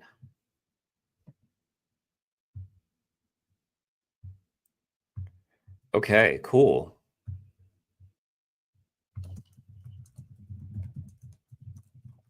A little bit of history. So 2 years to this day, this is Valentine's Day. Your first vigil was on Valentine's Day, huh?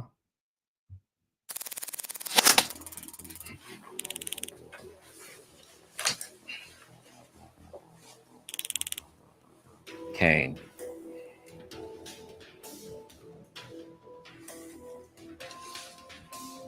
Nice drama, Kane. God, I love it. Oh, look at Kane's expression right now.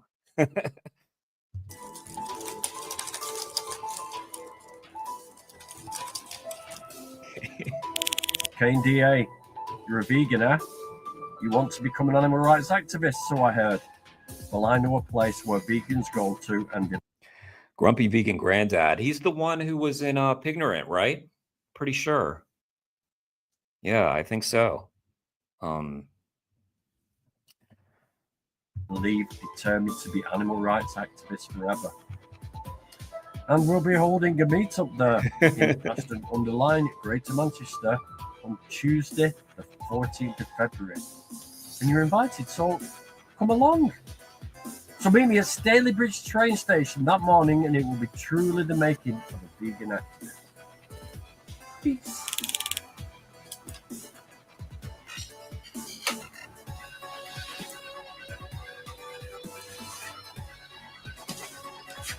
Damn.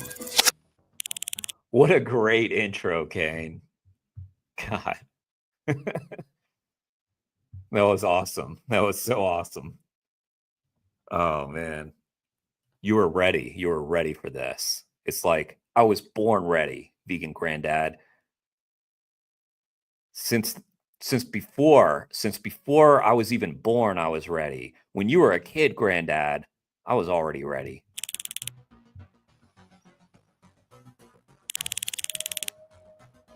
Oh, this is the slaughterhouse in Pignorant. Nice. Okay. Yo, what's up? Just chilling on a bus, going somewhere I've never been before. So let's do this.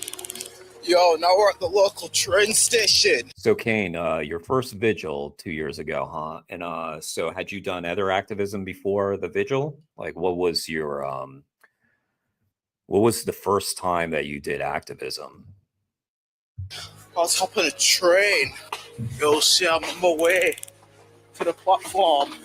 Look at it. Yeah. Jeez. Yo, man, just chilling in the train station at this point, waiting for the train to arrive. Well, got a bit of time to kill. And yeah, looks like it's arrived. About to get on the train.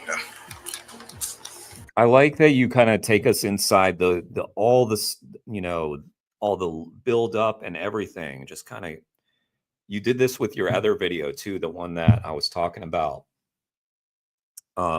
That you did the store protest, the grocery protest with Animal Rising. It was, I like all the build up. You're very creative with your videos. It's very impressive. Yo, so basically, right, man had to run out the house this morning, innit? Yeah, I ain't had my breakfast yet. So last night I made, you know, peanut butter crackers. What's up? Yeah, because I'm a little weirdo. I ain't weird. Guys, Kane made peanut butter crackers. And keep in mind, this is before I dropped my recipe of the peanut butter sandwich. So he was doing peanut butter on crackers long before I even made it mainstream that you could put peanut butter on things. So, like, he's an innovator. Good stuff. So I'm just going to eat this while I'm waiting for the... I mean, it might be safe to say that Kane had an indirect influence on me without me even knowing it. train to start. And yeah, just enjoying the view of, you know, looks like beautiful northern countryside. I can't really shout on the train, so sorry for the lack of energy. Up to Manchester, where to meet Grumpy Vegan Granddad. We've got a young activist coming today as well. It's first ever vigil. It's called Kane. Right, and I've been watching some videos on my phone of people. That's really cool. That, I mean, it's grim, obviously, but for your first vigil to be this place, wow, it's pretty powerful. I've been to the gas chamber that I'm going to, but yeah, I'm gonna meet Grumpy Vegan Granddad. Oh, to get off the train. Yeah, now I'm just. Was it the first time you met him too, Granddad? Grumpy Vegan Granddad? Waiting at Stalybridge train station for the Grumpy Vegan Granddad to come along. Alright, so yeah, let's just chill. But yeah. Oh, so glad you made it. Yeah, Sam. Yeah, so Grumpy. Oh, yeah, just into the car. Come on, we got activism to do. Yeah. There's loads of people turned up today, loads of new faces. Loads of new faces. Yeah, definitely. Yeah. How are you? I'm great. It's not like meeting a stranger, is it, when you see someone online? Yeah, it's like, oh god. I've just been on TikTok for 30 minutes and I've just done live from outside the gas chamber and it's like all the trolls came on and yeah, fucking, I'm gonna do it again in a minute. Well, this is gonna be an experience. How can I explain it? It's gonna be emotional. Profound. Yeah. It's gonna be it's gonna open your eyes. But when I say it's gonna be amazing for you, is because you've seen it with your own eyes and you've heard the screams in reality. It makes your activism so much more stronger because you can say I've looked into the victim's eyes, I've heard the victim scream, and that's the key. That's when you look into someone else's eyes and you're telling them about what you've seen, they can see that you've seen this. You know, you've seen it, and it's important. It's really, really important to experience this, and just it's going to be an eye opener for you. You're gonna. When you first see the trucks come in, your stomach will churn, and you'll look and you'll feel useless, you'll feel helpless, you know, because you know what's going to happen to them. Yeah. And that's the thing, it's sad. Yeah, it's sad. Yeah, we don't have trains. I mean, we have Amtrak. It's just that Amtrak doesn't really hit all the areas. So I love taking Amtrak. But unfortunately, where I'm at, like you can't get to Amtrak. Like you'd have to go drive into it. Most of our nation's rail system is for freight. Only a few large metro areas have trains. Yeah, like we have trains. Don't get me wrong, we have trains, but they're not passenger trains. I know it sucks. I love taking the trains. Anytime I've lived in a big city, I lived in DC at one point, and God, I love taking the metro. I'm a train guy. I love some trains. I don't know why. There's just something about them. Yeah.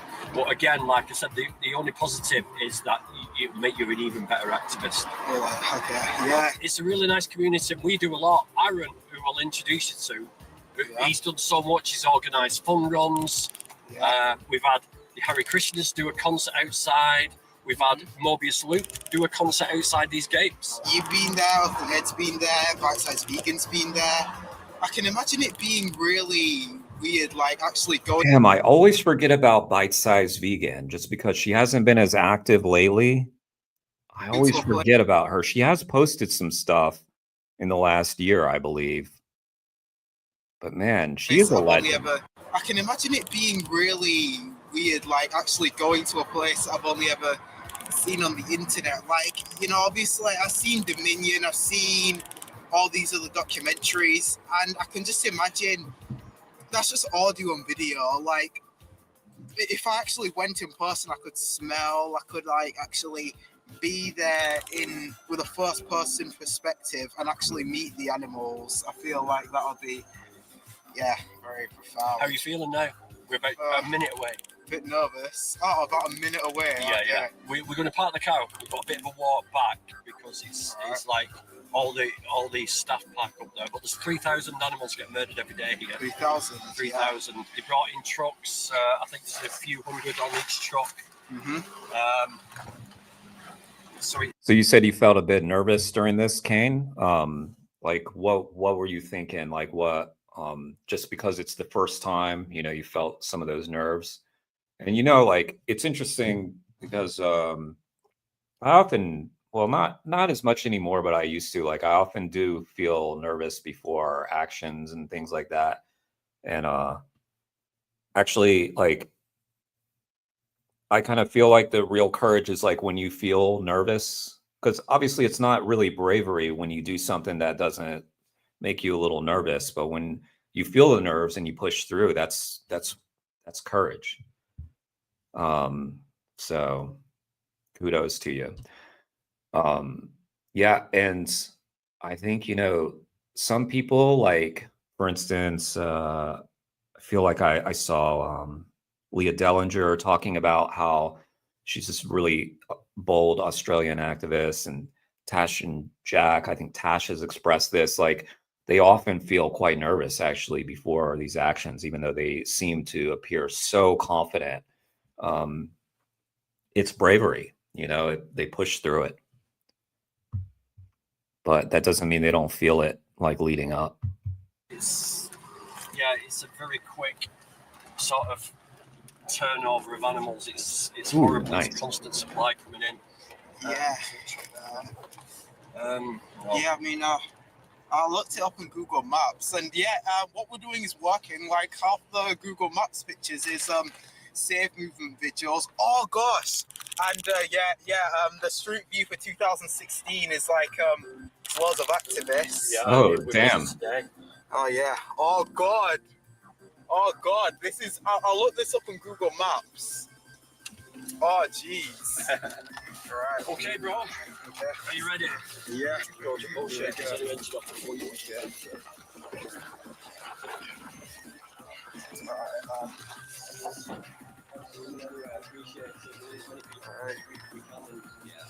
Just transfer the word. Get on TikTok. Please get on TikTok. It's amazing. Just follow as many vegans as you can, and then just do live streams like I've done here, and you reach meetings all the time. It's a really, really good platform. It's annoying, but you answer the questions that many times over and over. You become so eloquent in your answers. He's coaching him on outreach. And, Nice to meet you. yeah. I am from Yeah. I'm not so busy then. Yeah. So are you an activist then? I do a little bit of activism, yeah. All right. What's your name? Seren. Seren. Seren. All right. Cool. My name's Kane. Nice to meet you. Nice to meet you, Kane. All right. This day was a very pivotal point in my life. No doubt. No doubt. I mean, doing activism with the people that you're doing it at the place that you're doing it, and also like the first vigil, right? We remember these things. By the way, yeah, my first ever bit of activism was a vigil. My first ever activism was a vigil at a chicken slaughterhouse. Yeah. This is Kane. Yeah. Yeah. Nice to meet you. Nice to meet a cool activist. And I will never forget that. I will never forget that moment for the rest of my life. Also because like I went out there to join these activists. They had no idea who I was. It was just like, oh, you know, I had been vegan for not that long, probably a couple months, because I got right into it. I was just like, I can't. I had watched Earthlings, and I think, you know, I started to watch YouTube, and it was probably people like Joey Carbstrong and Earthling Ed. I mean, I know it was definitely Earthling Ed, and he was doing vigils and stuff. And I was like, okay, that's the stuff. That's the stuff. So I looked it up where I lived. There was one, thankfully, and there was a saved chapter, and got going. And I will never forget that moment. And also just like the anticipation, and I felt nerves because I was driving off to this slaughterhouse and to be around people I had never met before and knew nothing about what it was going to be like except from what I had seen on YouTube. And it was obviously very grim, but I'm with you, Kane. It's like a pivotal moment. Yeah. You learn a lot from how do you know he's cool? He might be really geeky. Oh, you seen me before? No. All right. Yeah. For sure. Yeah. What's timer? Picks up the man that is CDA activism, Kane. Kane the man. He's here. He's all tooled up as well. He's all tooled up. He's got all the gear and he's got the ideas, so he's cool. And it's his first vigil. He's feeling nervous. So let's break him in gently, let him see what goes on here, and meet all these beautiful activists that are around this corner now. So do you often get just like everyday people just walking by, like wondering what's going on? A lot of people, you see it's a residential area. Yeah. So a lot of people know about it. Alright. We get a lot of people saying bacon at us. Alright. So, see that then, living in a van. Laughing at us, good. All right. Get laughing for three things. All right.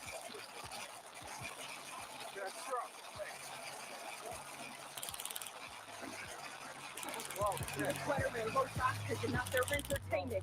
You're not the one show stop. It's about your rights. It's black and white, no compromise and no swaps. God, I'm just blown away by the video that you've produced, especially like your first vigil, and that you put together this great video.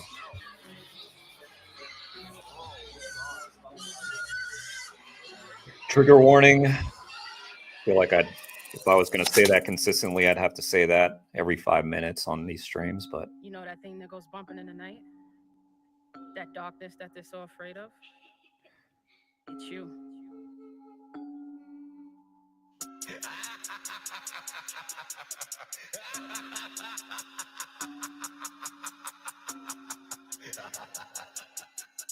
Entice, so nice.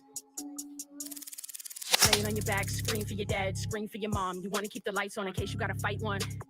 Under the bed, the man says you're the right one. y'all know Entice?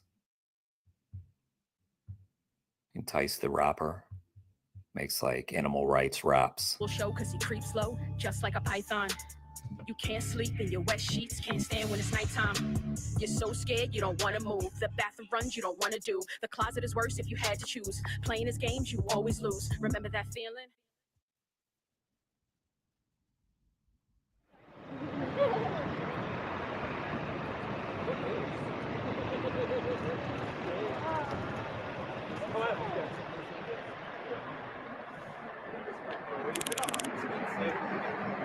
Big blind in one eye in there.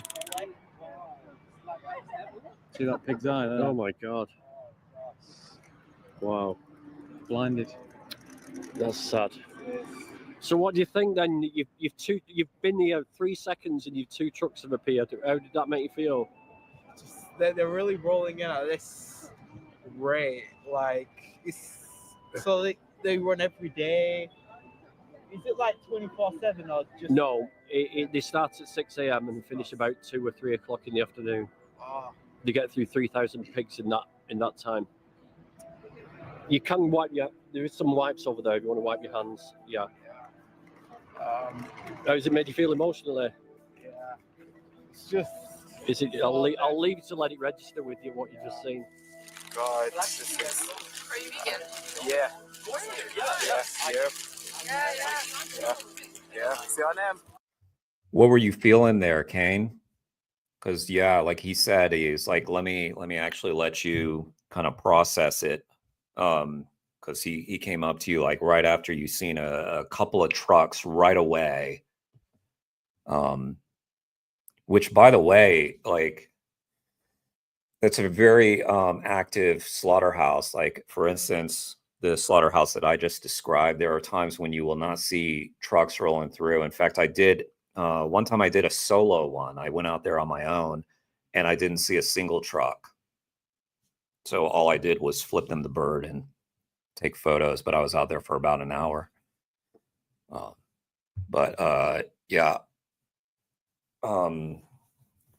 And sometimes like I feel like sometimes they would know, like back then we had like more active vigils going on, and I feel like sometimes they would know when the activists were planning to do their vigils, and they would reroute the trucks or they would do it at a different time.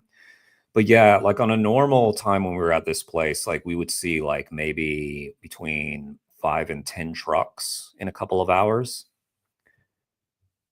And so we'd have to be waiting and ready, filled with birds. Okay, nice. Everyone's like really nice. Of course we are. Yeah. What do you expect? Yeah, I mean. We expected grumpiness, grumpy vegan granddad. That's what we expected. He doesn't seem very grumpy to me. He seems quite lovely. Vegans. Yeah. Well, we should be more militant. Like, why isn't this place getting like? We're here. We're here. Yeah. Like this is militancy. Yeah. We're here. Wow. Yeah. It's the first time you're doing Pig's Day. Yeah. No, never been to. Is this your first time or? Yeah, so we came once before, but there were no trucks that day, so it's the first time we're actually. Like she said, yeah, sometimes you'll come, there's no trucks. Yeah. Yeah. If you were the victim. Which it's like you have mixed feelings because you don't want to see trucks, you don't want to see animals going in, but you're also there to document. So it's like a weird feeling. It's like we're looking for the trucks. It's good they're not here, but. How militant would you want us to be if you were the victim? You know? Have you been around there to the chambers? No, have you? No, it's my. I think. Sure, I think some people might go after. Yeah. Yeah, let's go.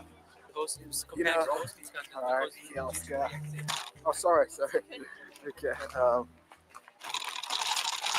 Sorry, Rocky Broad.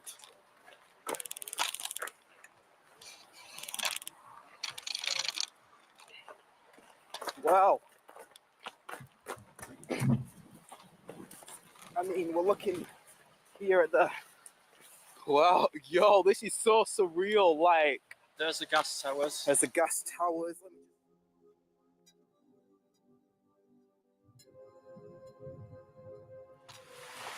Oh God, I can hear the screaming. It's like.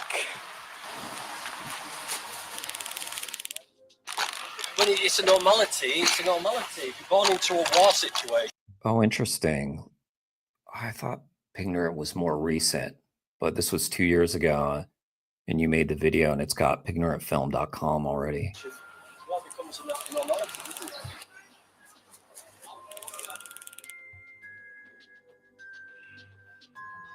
it? Dog walkers, like, do they ever wonder? Yeah, because Joey actually just said it's been the 1 year anniversary. So you must have made this later, huh, Kane? He said that, yeah, I feel like Joey just posted the other day, like, yeah, when he released new footage, it's the 1 year anniversary of Pignorant coming out. Like, why they're screaming? Do they know? They know, people know. If you live near one, you're aware. It's when you don't live near one. Or maybe it was the website already existed and it was already in the works and all that. Obviously, it had been in the works. I used to eat animals. I used to eat animals. We used to care for them. Trigger warning, trigger warning. To be quite likely, when I was eating animals, you were very much the sort of things I was eating. And yeah, people watching this, they might be eating the pigs that we're very much used to today, and we're trying to persuade them, you know, you got to stop.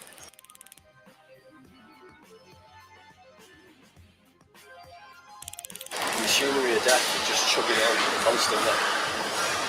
3,000 a day.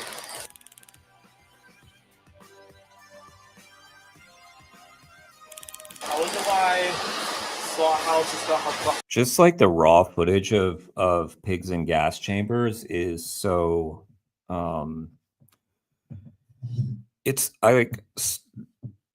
there are a few things I feel like that just make it so clear what an absolute tragedy this all is, and just seeing stuff like that. I mean, it all is, but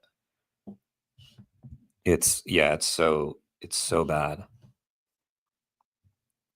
Oh, I lost my train of thought. I was going to say something else, but I'll think of it. Do you think smart people? Do you think that people would eat out of them? I don't know. They're horrified. They saw that.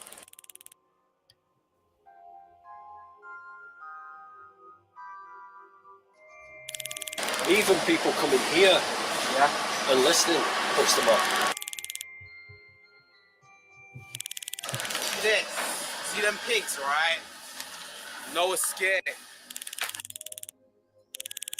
Well, having the heads cut off. All the animals that we just saw, right? They're having their heads cut off because you eat them, right? I'm not fucking kidding, right? You eat animals, right? You're paying for this. I'm not fucking kidding, all right? I love the righteous anger there. Yeah. Sometimes people just need to hear that.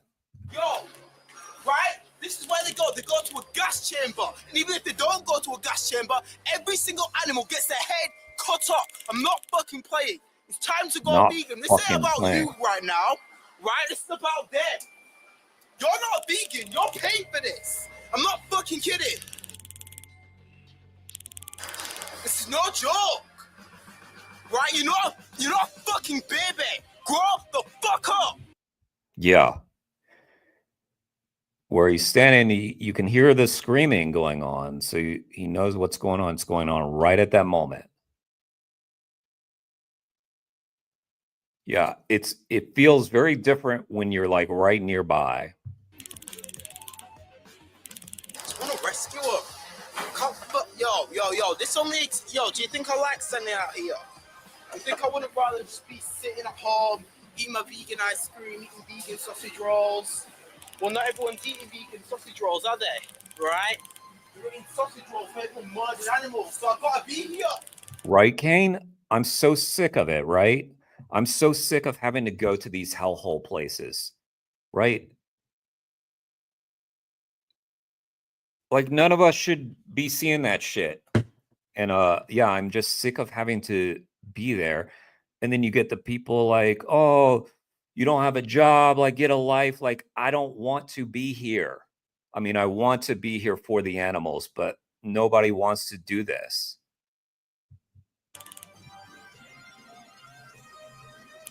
Slaughter or destruction on a mass scale, you're responsible for a whole. Yeah, when people ask me about why I'm vegan, Kane's saying, you're not a baby. Yeah, I need that on my phone too. I need to play that. Did I do your accent all right? I thought that was all right. A short clip a year before. Oh, gotcha. Yeah. I feel like the "you're not a baby" quote could even like start your videos. You know, you might even consider, you're not a baby.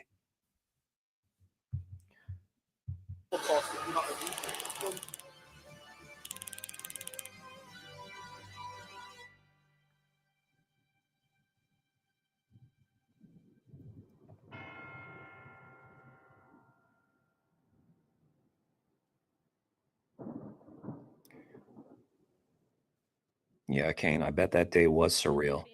Remember those monsters? Now you become one. Cause you want to harm her, cause you want to kill him, cause you want to kill them. God, this video is so good. I just want to see how well this one did. God, I just wish, I mean, thousands of people should see this, Cause you you want know? to eat them, cause you want to wear them, always mistreat them. Now you're the nightmare. You're the evil one that they all fear. The right side of this injustice, you all clear. You play the demon role all year. For animal cruelty, you're all ears. Day and night, you're the one that haunts. Their fear of death, you're the one that stalks. The living dead, you're the one that walks. Their body count, you're the one that chalks. Lecture prods. I want to see the full rant. God, that would be great. Honestly, a full 15-minute rant would be so cathartic. Maybe you should release that raw one. While they walk down the kill floor, you're the one that shocks. Slaughterhouse door, you're the one that knocks. In the face of their abuse, you're the one that mocks. Cause you want to be the monster slashing throats, the evil one ripping skin for coats, gassing them till all they do is choke. A fist in the ass, what you pay to poke. You call it AI, I say it's a joke. I call it rape, you say you know. Let's put your mother in there, give it a go. Is it rape engineers then? and that. Violating him just for seeming to penetrate her. Wow, congrats guys, you build murder factories. That's a very respectable. Pretty much no other fucking reason other than you want to be gay. Excuse me. Have you heard what's going on in this building? What's going on? What do you think's going on? They're killing the pig. Yeah, do you eat pigs?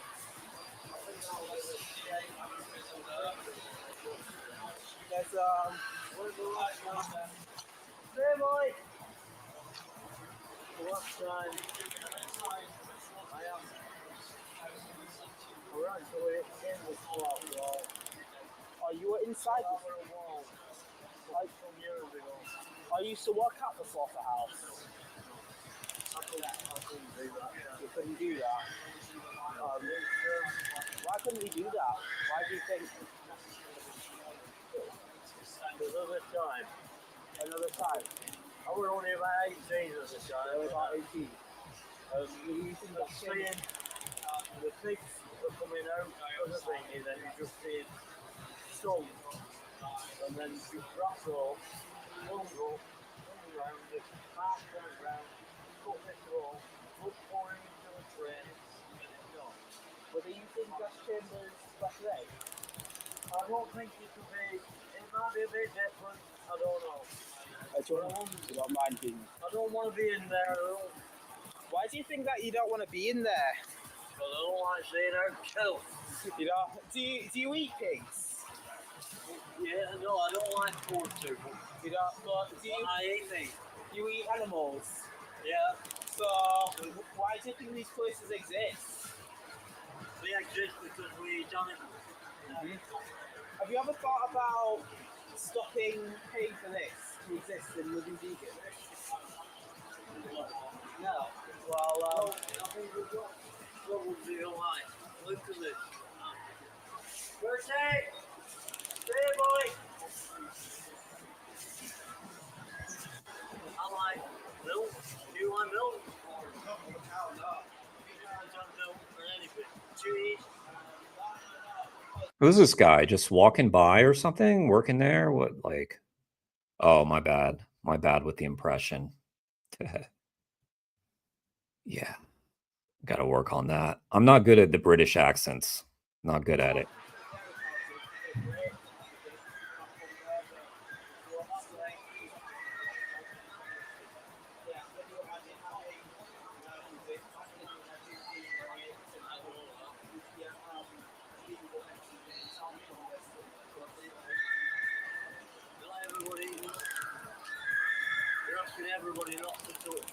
Yeah. Why do we want that? You just described how you don't want to be in a place like that.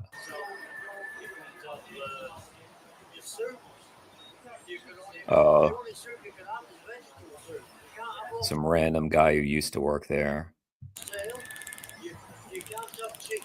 Right.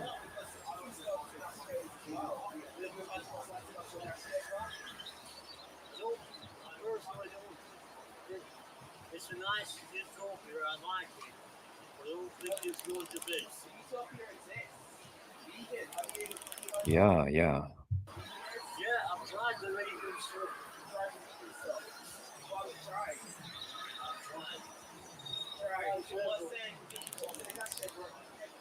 Tasted terrible. Man, that's so dated.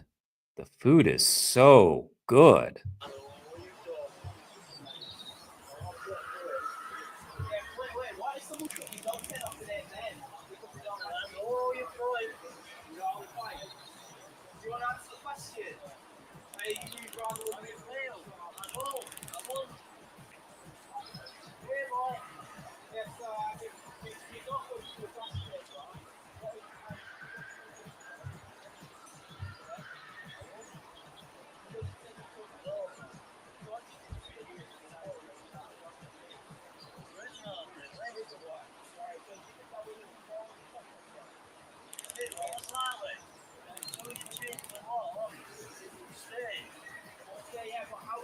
You put a lot of work into this video.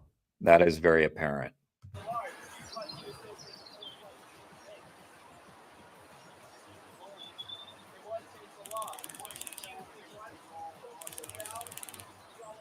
I mean, even the fact that, you know, you guys have walked away, so I can picture you doing the editing and listening really hard to make sure you get this down so you can put it on the screen.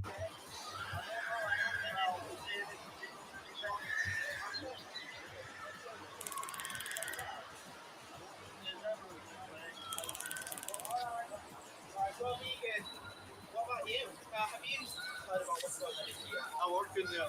You work in there? Yeah. How's that? What do you think about working in there? Money. Kane, is this the place where Earthling Ed did a video a ways back where he listened to pigs in a slaughterhouse. Is this Manchester? Is this? I don't know my locations really well, but I'm noticing it's interesting. This is this trail, right? Someone described this to me where there's like a trail where people are like walking their dogs past this slaughterhouse. Is that this? Because this trail is interesting. People just walking by.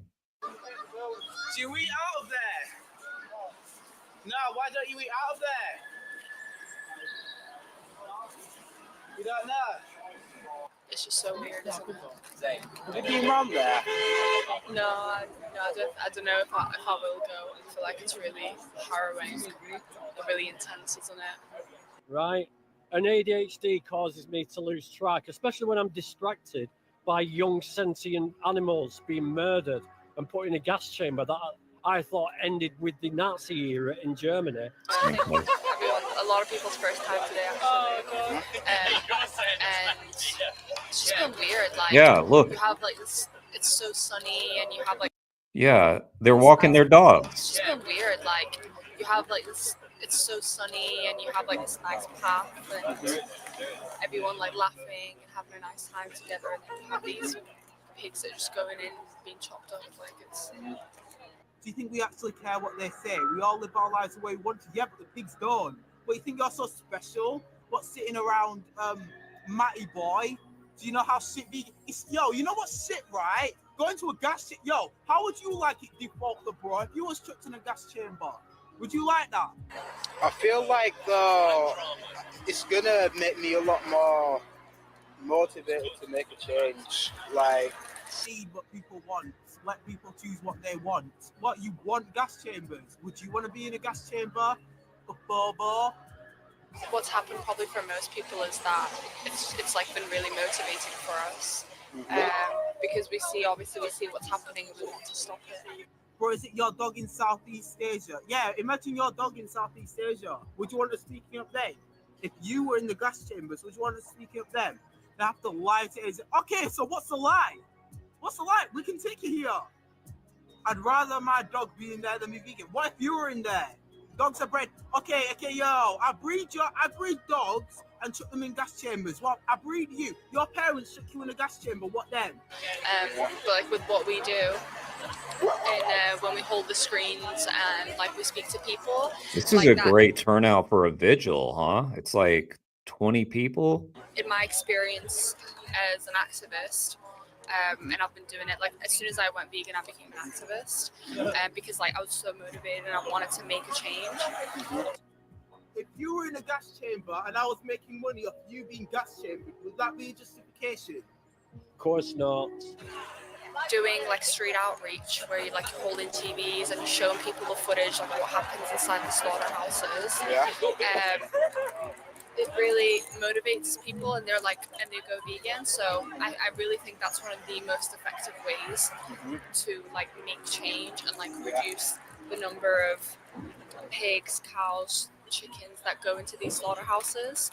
Bacon tastes great. Vegan bacon tastes great. And it is effective because we're seeing like the number of vegans in the UK start increasing. Since I was 14 and vegan, since I was 28, never missed a taste of death. The dairy industry took all my babies, all my milk, and now it will take my life, my flesh and skin. I'm just 6 years old. I'd naturally lived to 20 years. Human milk is a myth. YouTube, milk, make your own mind up. JerryCorbshow.com. Go vegan for the animals. Can you imagine being in the gas chamber, having your head cut off, turned into a sandwich, or? Not really. I've never thought about that. No. You think gas chambers are fine? I don't like it in there. You don't like it in there? You think we're fine? Oh, right. So do you think that there's a difference morally between us and them that would justify what we do to them? I don't know. I don't think about it. I just get on with it. Yeah.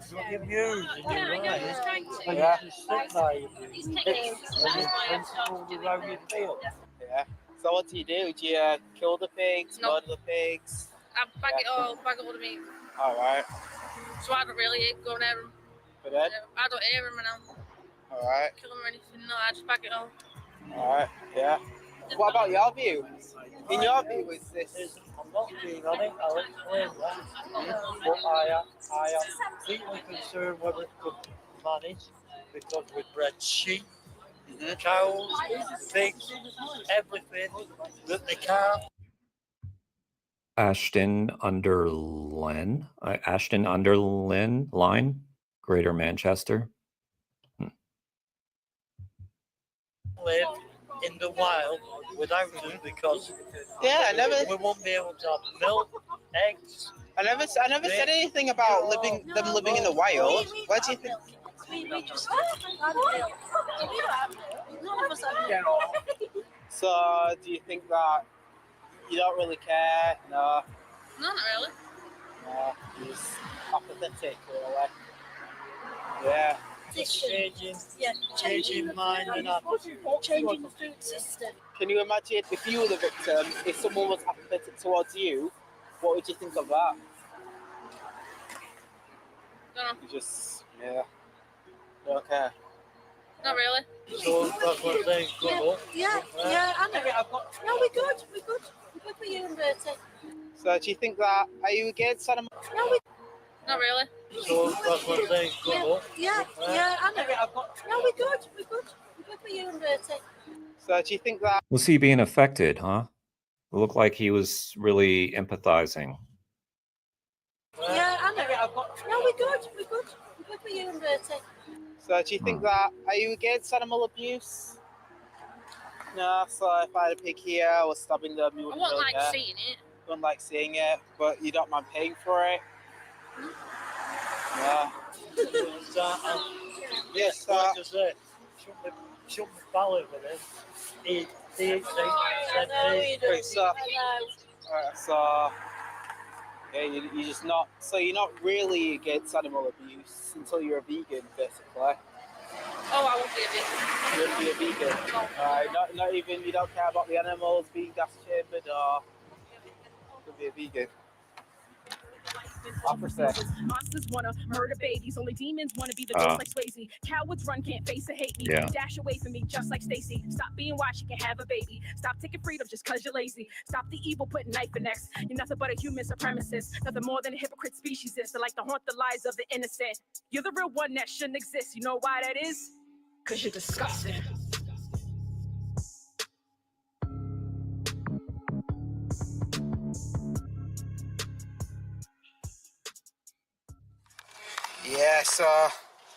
So we just had an interesting time at the vigil. I'm gonna need a bit of time to really process all that. That was very interesting. Okay, so Kane, that's the end of the vigil. What are your thoughts? My thoughts. I thought that was an interesting day. It's gonna take me a while to, digest that. I smell of factory farms now. Yeah, there is an odor, isn't there, that you can smell, and it sort of sticks with you. How do you feel? So you're saying at the moment you're just sort of buzzing off meeting all the other activists, doing some activism. You're buzzing off that, and you think once you finish the day, when you get home, you'll be reflecting on this, and it might hit you hard then. So I'm going to leave you now. Because you don't want to hang around with this old man that you kept mentioning all day. being grumpy granddad. Yeah, and there he goes with the age thing again. Just cannot get away from it with this guy. It's unbelievable. But listen, thanks for coming down, mate. You've been the star today. We really enjoyed your company. I hope you can reflect on this, and this will make your activism even stronger. But listen, again, thanks for coming down. Yeah. So this is Grumpy Vegan Grandad saying goodbye to everybody. Save the animals, save the planet, save. He seems so cool, by the way, just the way he's supporting other activists, and it just seems really cool. Like, what a cool experience this must have been. Vegan people. I mean, obviously I say cool, pivotal, as you put it. It's not cool seeing animals go to their deaths, but sorry, I didn't mean it that way, but yeah. Okay, yeah. I thought I was a drama queen. Right. Is it recording? Yeah. See you soon, man. This man is the new activist on the block. Yeah. This man is going to do some amazing stuff. Yeah. What's up? Save the animals, save the planet, save yourselves. Go vegan. Go vegan. Well done, Kane. Oh, 4 hours later. Yeah, so that's where they sell the bodies of those innocent victims we just met this morning.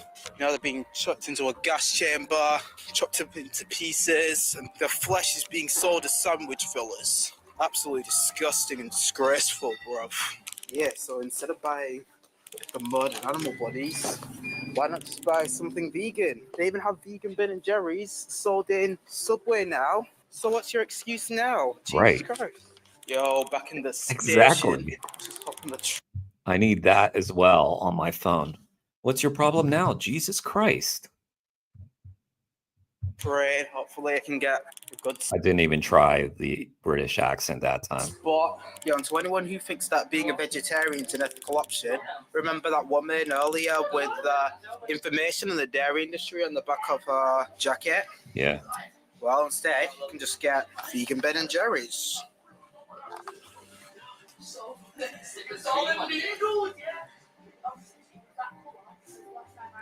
Delicious.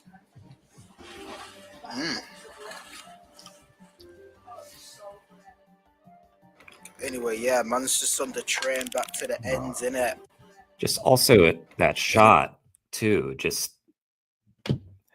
you're painting a great story too, like painting a nice picture. I mean, like it's really cool. Well, yeah, man's just on the train back to the ends, innit? Shout outs to Vegan Gaze and Gemma Barnes, because for this live stream right here, live on YouTube, click at this here. Oh, you went to your first vigil, CDA. Where was that? Where was your vigil? Oh, Tulip. And how did you find it? CDA activism, do you know them? Yep. Oh. Tulip. Oh, okay. Oh, I didn't know you were based here. I didn't know. How did you find it? I really struggle going to vigils. We're going to go to one tomorrow in Watton. And I find that really distressing, like seeing the pigs in their final moments. Some of them look completely broken. There's Elle. My mug isn't with me right this second. Some look scared. The ones that get me the most are the ones who have just given up. It's like they're just broken. Yeah. They don't even care what's happened. It's like they want to die. They just want it over with. So yeah, I haven't been to a vigil that's her. for that kind of slaughterhouse vigil for a long time for that reason. But we're going to go tomorrow, so I might live stream from there as well. Yeah, that's where you're going to go. They're pretty based, as Vegan Gaze would say. Yeah, just finishing off my flavoured water. Had it all day. Well, we're almost Kane, when are we going to do our live together? We got to do one. We can react to this stuff. Get this up. And yeah, that's it. Back in the ends train station. Well, yeah, that's how I spent my Valentine's Day then, I guess. Haha. Listening to animals getting murdered. Listening to innocent animals being chucked into gas chambers. Yo, just had another Yup, and we did it again, sort of. We did it again. short bus ride.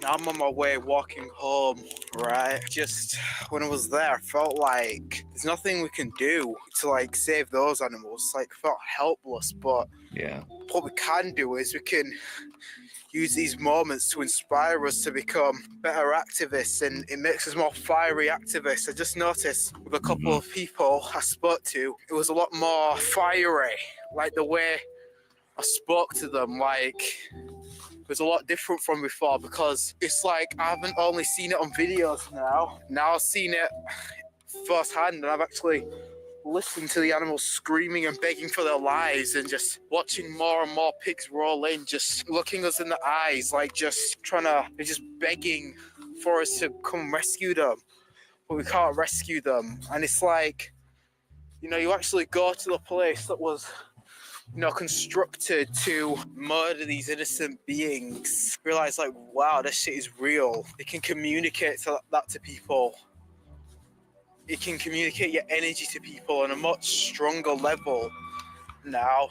Like, I was in tears, like, at a couple points. Now, now I just know, you know, I think it's going to take a bit of a while to like really set in. Like a couple of times when I was waiting, listening to, you know, Gemma Barnes, Vegan Gazer's live stream, was like, I was a lot angrier when they were discussing what was happening. I was a lot angrier than I usually am. Like, just not only angrier, like I'm a lot more assertive in what I'm saying. Like, Yeah.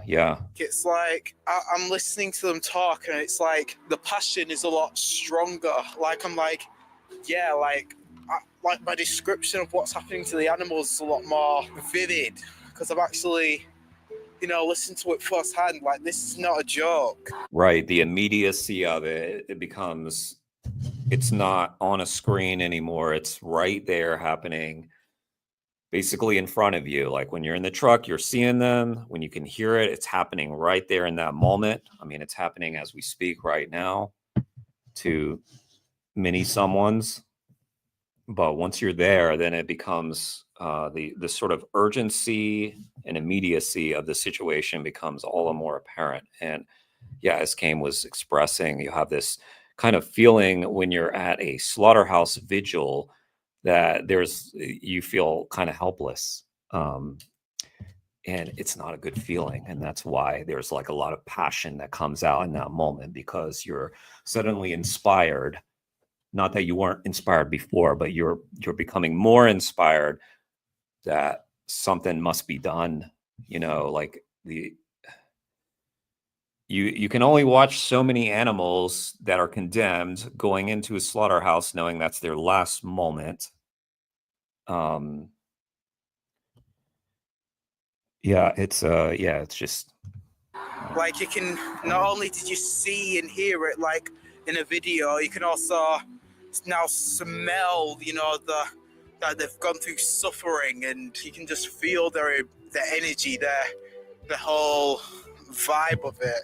It's just on another level. The smell, like it just sticks to your clothes. Like I was at the vegan restaurant and I had to ask the woman, like a bit awkwardly, hey, excuse me, do I smell? This might sound like a weird question, but do I smell? Well, yeah, now I feel the animal's pain. That's a sense that's going like really forthright. I feel what's going on, right? So yeah, it's like now I know that, you know, whatever struggles we go through as activists, remember who we're in this for. This is not about us.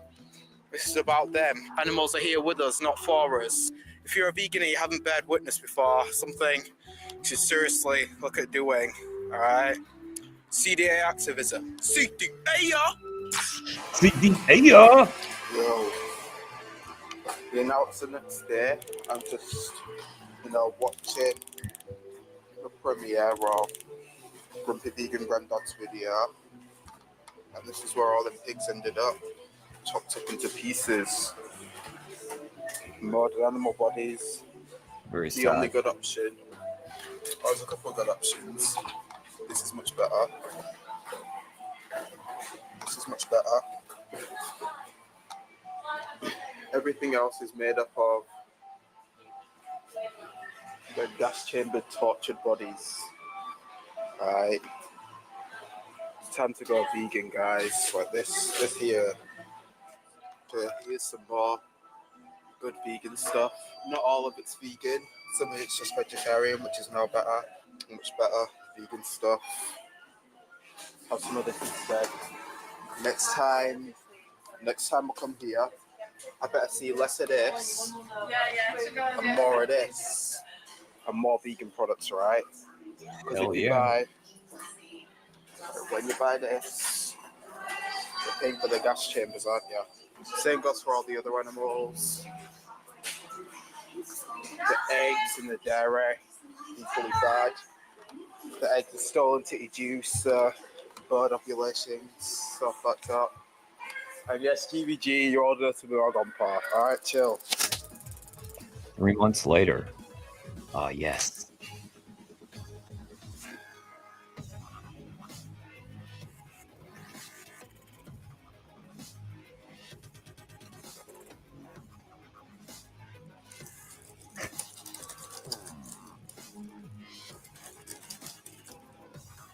Hello everyone, so there's been some huge breaking news. About 2 days ago, some articles started coming out invading Matt Pilgrim's, which is one of the UK's biggest pork producers, and also the company that I recently exposed in my gas chamber investigation, have announced that they're shutting down their Ashton-under-Lyne site, the same site that me and my team investigated and exposed about 2 weeks ago. It's now national news.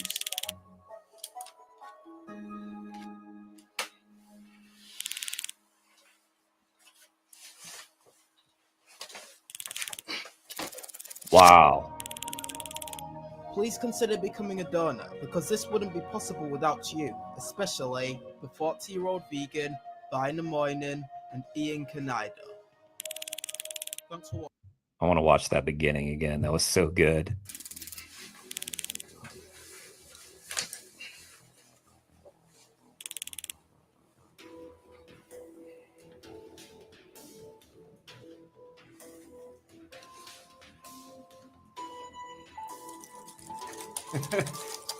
So good, Kane. So good.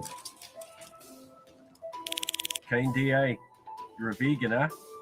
You want to become an animal rights activist, so I heard. Well, I know a place where vegans go to and they leave determined to be animal rights activists forever. And we'll be holding a meet-up there in Ashton-under-Lyne, Greater I'm Manchester. ready. Let's do this. Tuesday, the 14th of February. And you're invited, so come along. So meet me at Staley Bridge train station that morning, and it will be truly the making of a vegan activist. Peace.